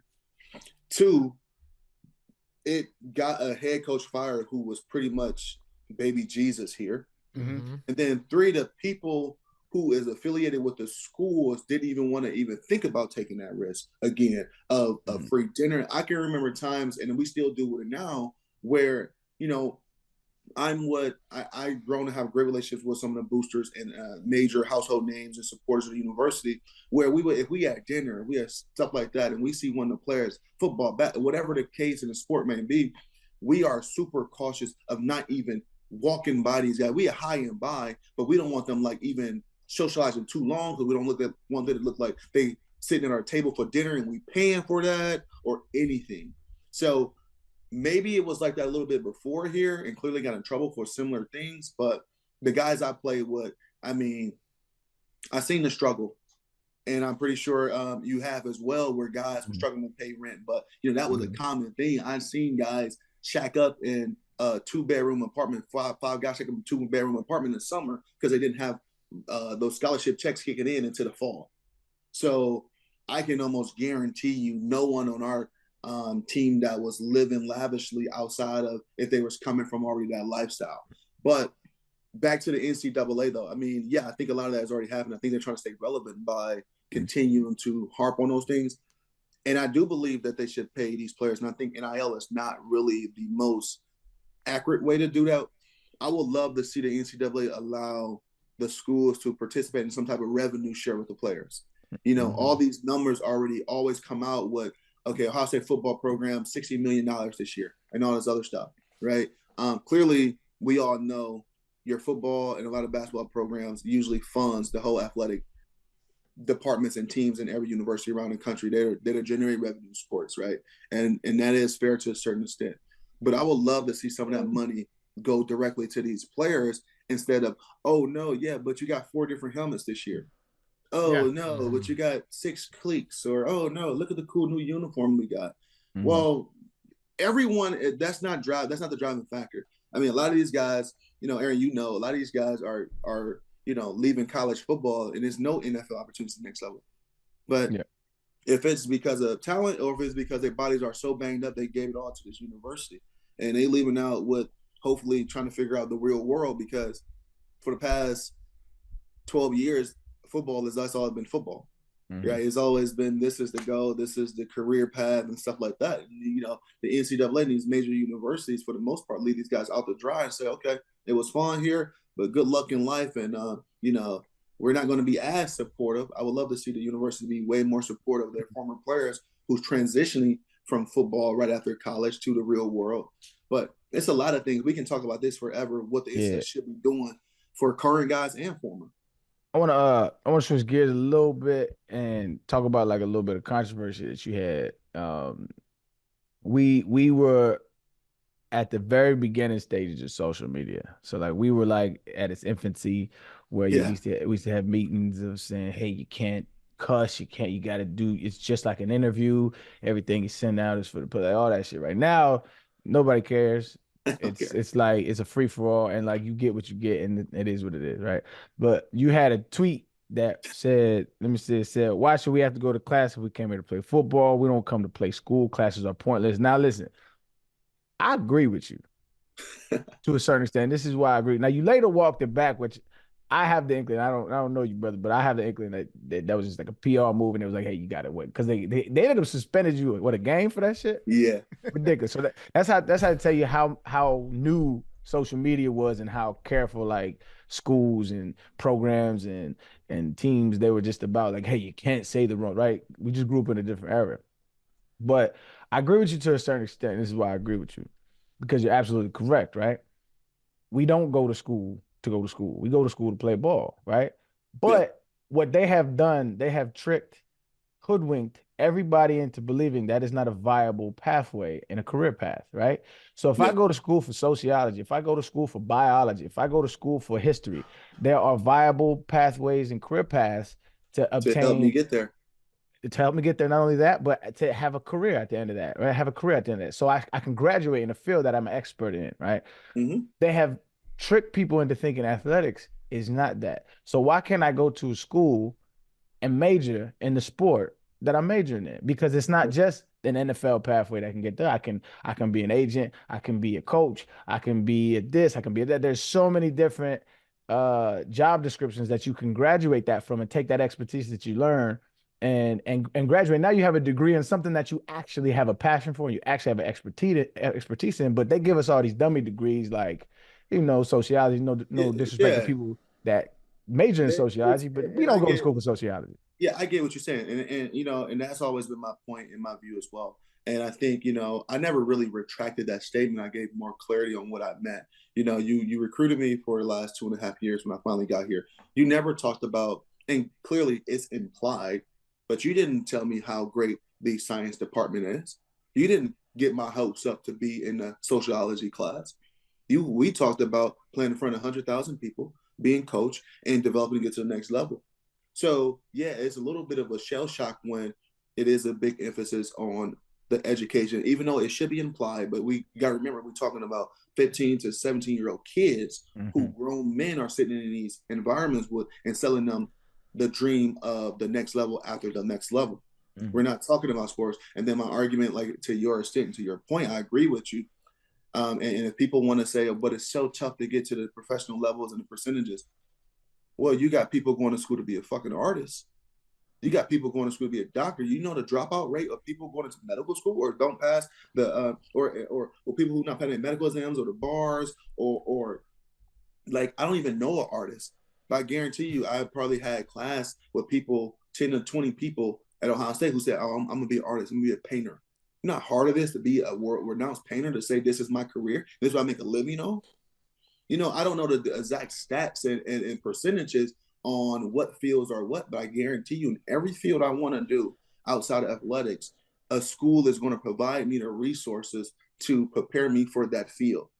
If it's a less than 1% chance to get to that field on a professional level, at a high level, where you provide for your family and have a career, or if it's a 20%, whatever it may be. So to, like you said, you know, I think from the outside looking in, a lot of people are like, oh my God, like, you know, how could he say something like that? You need your education. You need all this other stuff, but we'll go look at my commitment. I said I'm committed to Ohio State University to play football. I didn't say I'm committed to the Fisher School of Business. You know, and like I said, the revert back to that, it clearly school is implied because we're, you know, I remember when we were playing high school ball, we had these things called eligibility cards. We had to get signed each week to make sure our grades is on point to play that Friday night. Yeah, so school is implied, but, you know, I think it's such a, you know, kind of a, exactly. As far this is why, and I'll end my my segment with you with this. I was at the University of Tennessee, right, and we had a coach who's won a national championship, right, and the year there was 2005.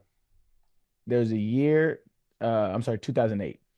The year that our head coach got fired, right, we went 5-6, but that same year we had the most SEC academic honor rolls in the entire conference. So we was doing everything we were supposed to do in the classroom. We was some shit on the football field, and they fired that man. So don't tell me it's about academics. It has nothing to do with that, though. It's about winning games. It's about money, man. But exactly.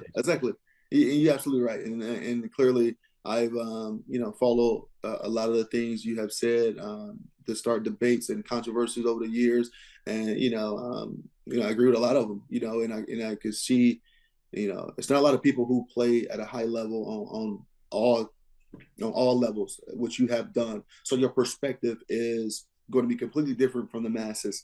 And that's where it sucks, because the masses, the people who are, you know, paying for these jerseys or paying for, you know, go to games or being supporters or things like that, they're really almost blindly doing that because you don't know how much of a business is behind this. And then, you know, to wrap it up on that as well, you know, about the business side of the NCAA, you know, we shun these kids for going in the transfer portal, but we don't shun coaches for taking a job elsewhere. Mm-hmm. What's the difference? Yep. I really don't see the difference. That coach is going to say, hey, I took this job. I was making $7 million here. I'm going to make, you know, I think the Georgia coach is a prime example who just took the job at Syracuse. He said it. He said, people ask me, how did I take the job at Syracuse? They're paying me a lot more. Yep. Simple. Yep. And then when a kid jump in the portal or want to transfer because the school's maybe offering him more money or better opportunities, we shun these guys, which we shouldn't. Yeah, I hate when cats, especially former players, I hate when cats be like, you know, it builds characters, stick it around, be tough, and go through adversity. Man, shut up. What would that be? I think it's a certain extent to that. You can say, do I want to see guys, like you got so many guys in 3 years already at 3 different universities. Okay, that I'm going to question your character and your competitiveness to that point, right? But you got real situations where coaches get fired and you know, staff changes can affect those situations and outlooks. But if you got a guy who stuck around 2-3 years in that program and bust his butt and just not getting the opportunity, hell yeah, you should be able to, without any scrutiny from anyone, to look for another place, a fresh start somewhere else. I'm all for that. But, you know, a lot of the former players be feeling a type of way about the new era of stuff because they wasn't around to capitalize on it. That's what it is. It sounds like a lot of hate is what it sounds like. Pretty much. I wanted to ask you about the transfer portal because obviously we've talked about NIL and you would have made a shit ton of money in college. But so you redshirted, then don't really play the year after that, and then 14 don't really play for most of the year until you jump in there at the end and win the national title.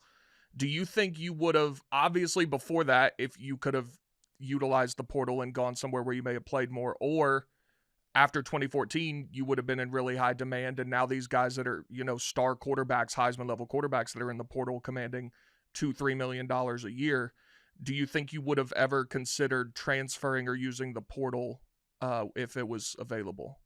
Man, that's a great question. I think it's always tough when you try to put a scenario as this scenario here, or the way of ball here now, back into a 18 to 20-year-old mindset or era.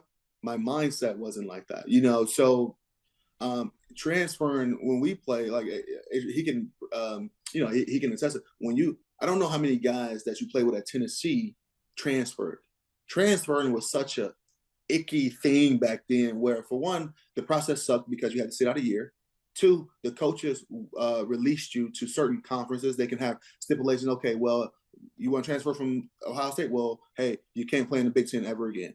So we can't play against you. Or you got to go down to Division III for a year before you can go back to Division I. And when you come back to Division I, you can't play in the Big Ten. So it was so many hurdles that guys didn't want to deal with. And then also, like I said, our era, and really my era, was a little bit differently.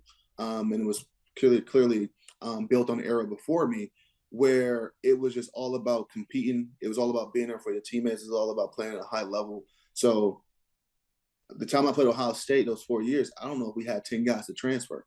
Even though, I had those conversations leading up and like, hey, I do want to play. This is my third year. The guy who's a starter now, he's an underclassman. I'm never going to play here. You guys giving me a lot of praise throughout the week of like how good I got.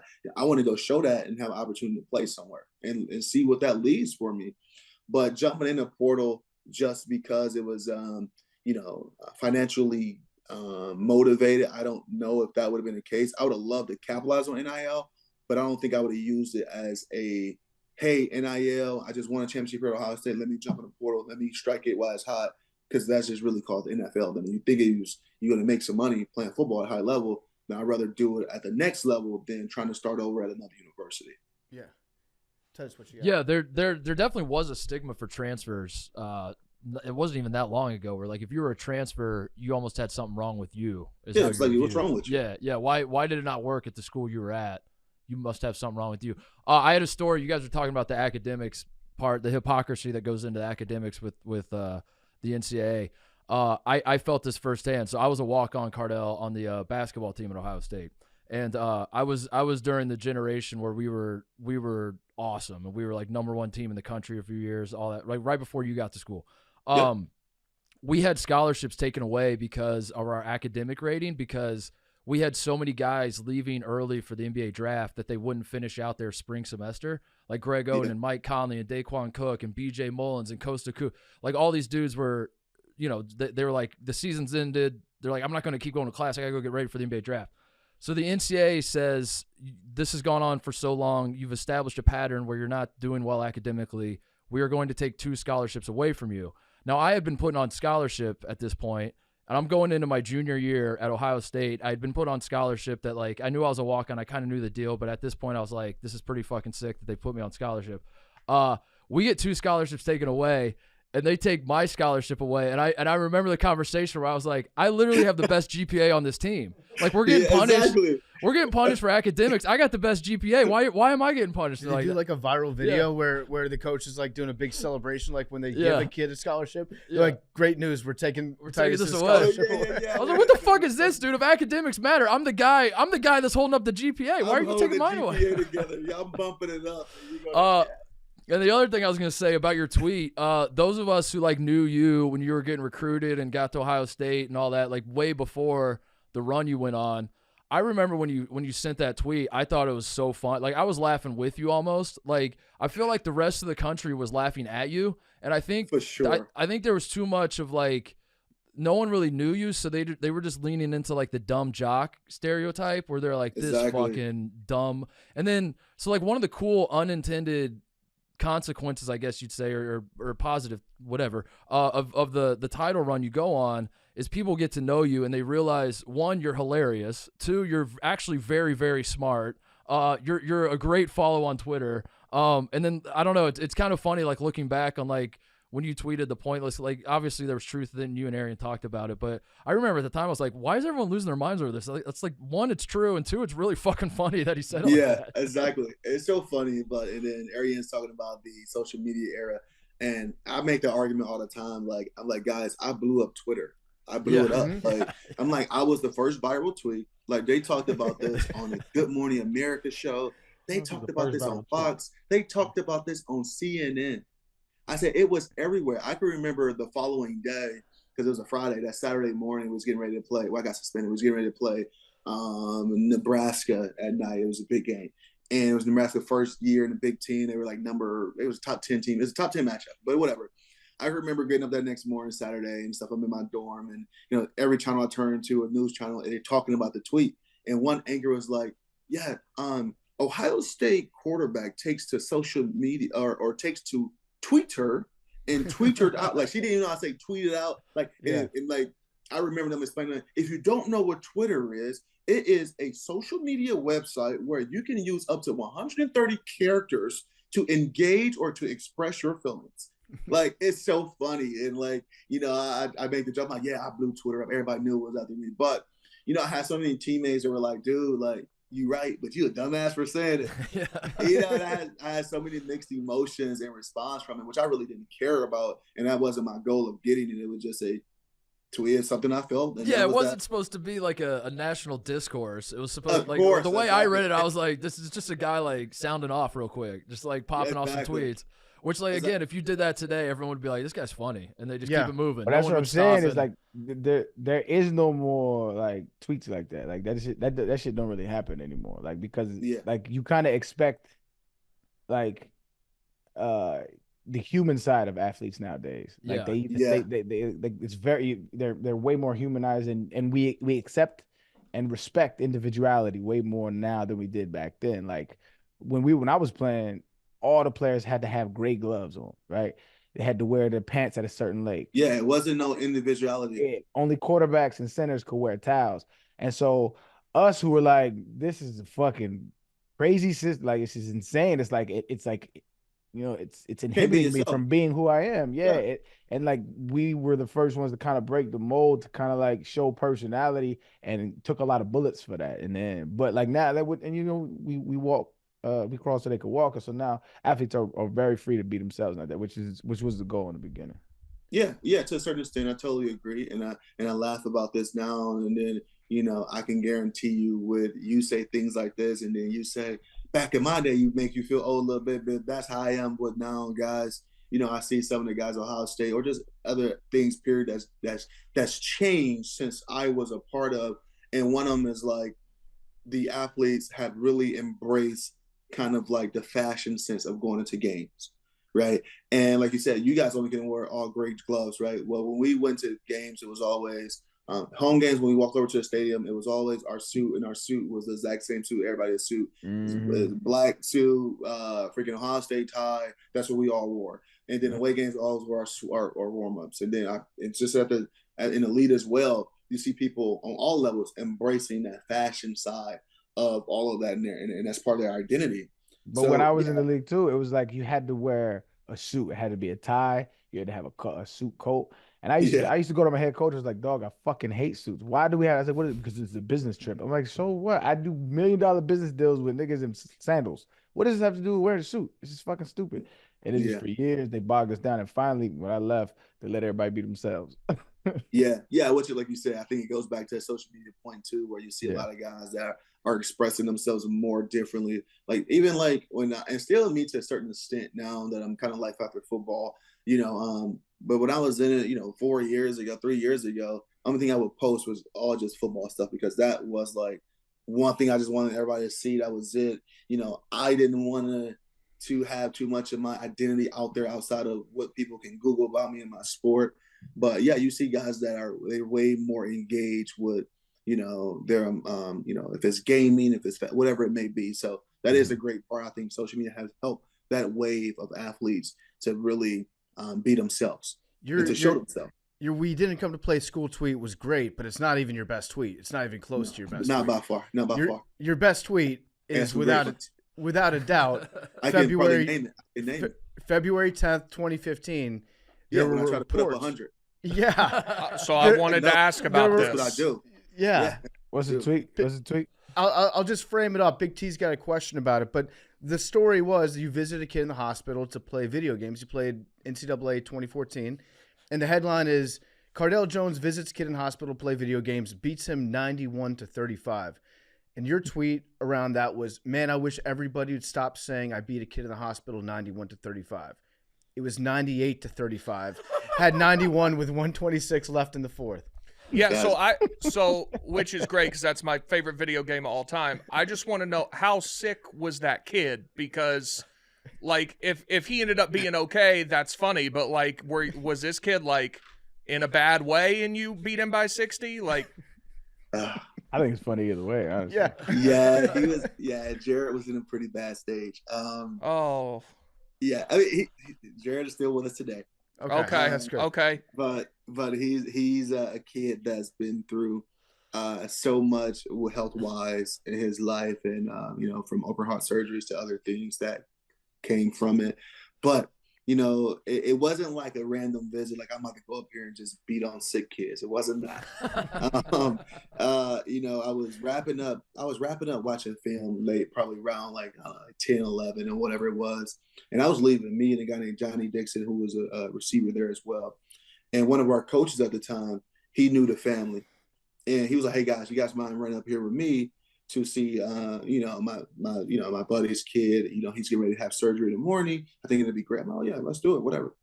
So I go up there, hey, how you guys doing or whatever. And this is really what turned me away from actually going to do charitable things like this anymore, as far as visiting children's hospitals, right? Because it was just brutal. But we talking and we getting to know him and stuff. I see his video game up there and stuff, and I'm just like, oh, you play the game. And Johnny's like, yeah, Cardale, that's all he do. He's play the game. He was rushing us out the facility, said he can go jump on the game for a few hours and stuff. And so the kid, he's talking crap, and I'm like, you want to play? Like, he's like, yeah, let's turn it on. So his family, he got like 12 family members in there because they all getting ready for a surgery the following morning. And I'm standing up and I'm kind of looking over to them. And I'm like, hey, you guys expect me to let him win? Like, they're like, oh no, he's really good. He's really good. So I'm like, okay, cool, whatever, we'll see. So the opening kickoff, he takes it to the house on me. Opening kickoff. So I'm just like, so they all like, yeah, we told you he good. We told you. We They told start talking you. shit. Okay.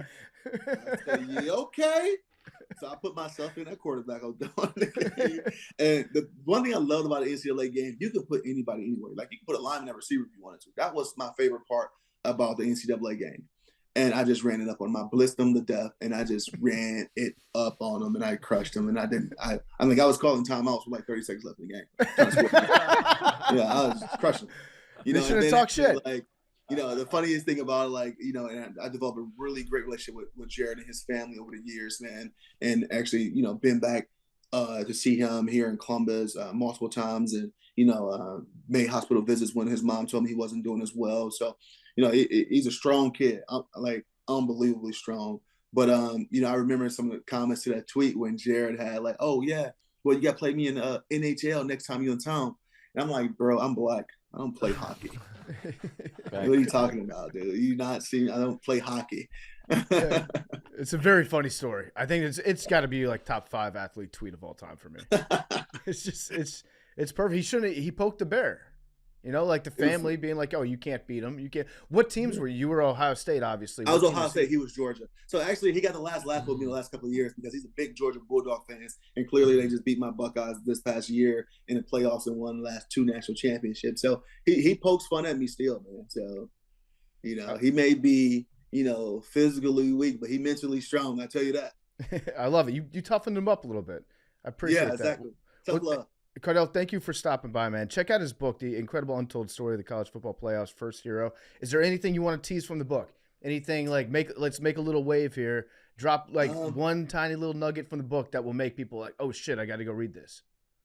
I think people will be very shocked about just overall my experience behind the scenes at Ohio State. Good, bad, or different. I don't know the responses are going to be. I think I did a great job of painting a picture of how it's not always a journey that's goes like this. It's a lot of ups and downs. So appreciate you guys for having me. And yeah, if anyone have an opportunity out there and get it, I'd love to hear your feedback and thoughts. All right, sounds good, man. Well, I appreciate you joining us. You have a great day. And good luck with the book. Hope you sell a lot of copies. Appreciate it. Thanks for having me, guys. Hey, gang. This is Lily from Atlanta. I love the pod. Just calling because I have been really loving Surviving Barstool. I'm a huge Survivor fan. I'm a huge Stoolie, so this is like my match made in heaven. I wanted to ask PFT, since now you said you are a fan of the game of Survivor, I've got two questions. One, how do you think you would do on the real show? Like being on an island, not knowing these people beforehand, not eating for multiple days, or I guess 39 days. How do you think you would do? What your strategy would be? Would it be different than Surviving Barstool? And my second question is, how do you think that this season of Surviving Barstool would have played out differently if the sponsor had not been Factor and had instead been 3G, because y'all would have been hungry, cranky, and I just think that a lot of interesting decisions would have been made. I think a lot of interesting things might have been said. So, those are my questions. But love Barstool, love y'all, stay gorgeous, stay handsome, keep doing what you're doing. Bye. Okay, good questions. I don't think I would be very good at the regular game, because I get cranky if I don't eat. And also, you know what really fucks me up is sleep. I need sleep. If I get under 6 hours of sleep a night, I feel like I'm drunk the next day. My decision making gets all screwed up. That would mess me pretty badly, I think. So that's a big thing for me. And also, I don't know the rules of the game that well. I don't know the strategies that well. My plan is to go back and watch the best seasons of Survivor after football season's over, because I want to get into it. The game is awesome. It's fun. And I did watch part of the first season when it was, I remember Rudy, the former Navy SEAL, Richard Hatch, the naked guy. I remember that series. Like I watched, I think like the last 4 or 5 episodes of that, but I need to get into it more. Aaron, are you a fan? I forget. You a fan of Survivor or just Naked and Afraid? I've never watched Survivor. It seems like a cool game. It seems like there's like a lot of strategy that goes into it. You have to think through all the different possibilities of combinations of votes. And I think I would be paranoid if I didn't know the people and you're expected to like get a beat on their personality right off the bat. I think I had a pretty big advantage knowing as many people as I did and how they work, what the natural alliances would be, and kind of how they think.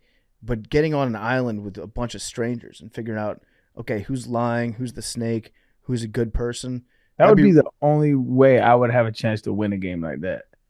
Because even in my personal life, any kind of like confidence you exude always gets mistaken for arrogance. So people always love to like attack with who they feel like is an arrogant person. And so like I'm always getting accused of being arrogant. Like I would lose immediately in any of these games. Always. You think so? People would they might mistake you and be like, that guy's a dick? Yeah. And think about, I mean, shit, just read my mentions. Think about like any like reality TV shows. Like if anybody, and sometimes people are arrogant, some people are dicks, but anybody who takes the lead, anybody who like, you know, like, okay, like let's do this. They're like, who the fuck does this guy think he is? And it's just like, you have to kind of be passive. It's wild. Yeah. Social experiment. It would be, I think it'd be a lot harder if I didn't know the people and having to figure them out like on the spot right away. And that would probably be easier though, because then you could kind of hide. Yeah. You can play a role. If you're a dick, you can hide. Yeah. Yeah. Or just anyway, like, because like I think it would take strategy, right? So your strategy could be to play a character almost, to where it's like, what would be the most advantageous character in this setting? Yeah. To answer the other part of the question about if it was sponsored by 3Chi, I think it would have been very funny, but also with amount of big personalities on that show. I don't know if it would have been as good because are you telling me that like Rico wouldn't be as entertaining? I don't think he'd be nearly as entertaining if he was like nice and stoned for the entire time. Yeah, you kind of need him at high alert at all times. Yeah, Kirk Minahan being high, I think it's a bad combination for everybody, especially Kirk. Man. I'm gonna afford that. Maybe he chills a little bit. Yeah. Dave being high, that probably wouldn't be that great. No, didn't he go to the hospital like last Thanksgiving because he got so high? Oh yeah, he accidentally ate like a massive edible. Yeah. Yeah. He went to the hospital. Or he wanted to. Like the hospital was. No, involved. he did. I think he did. Go. I think Stu gave it to him. Yes. Man, I can relate. Man, I can't judge. Sometimes reality tricks you when you high. It's like, I'm about to die. Fuck this. I've been there, man. I think everybody's first couple experience with edibles are similar, where they eat a little bit and they're like, oh, I'm not that high. Then they eat a lot more to try to get high, and then they're like, oh fuck, I'm in hell. Like, hey, I see the walls melting. I remember my buddies and I, it was like the year after we graduated college, we made brownies for the first time, and we didn't know how to dose it correctly, and we made a nice pan. Then we all sat down, ate these brownies, and tried to play board games, and we ate so much of them. Everybody, after about like 1 hour, just retired to their bedrooms and just laid down and tried to close their eyes and wake up not high. And spoiler alert, you wake up and you're still high. And you're like, oh, fuck, I'm going to be high for the rest of my life. It's just my brain now. So, yeah, always wait. If you take an edible, wait a little bit longer than you think you might have to wait before it kicks in. It'll get there. All right, well, I want to hear the story that Arian's going to tell us off the air. I apologize to everybody for not getting it here, but maybe we'll pressure him into saying it on the air if it's not that bad. All right. We will see you guys next week on Macrodosing. Love you guys.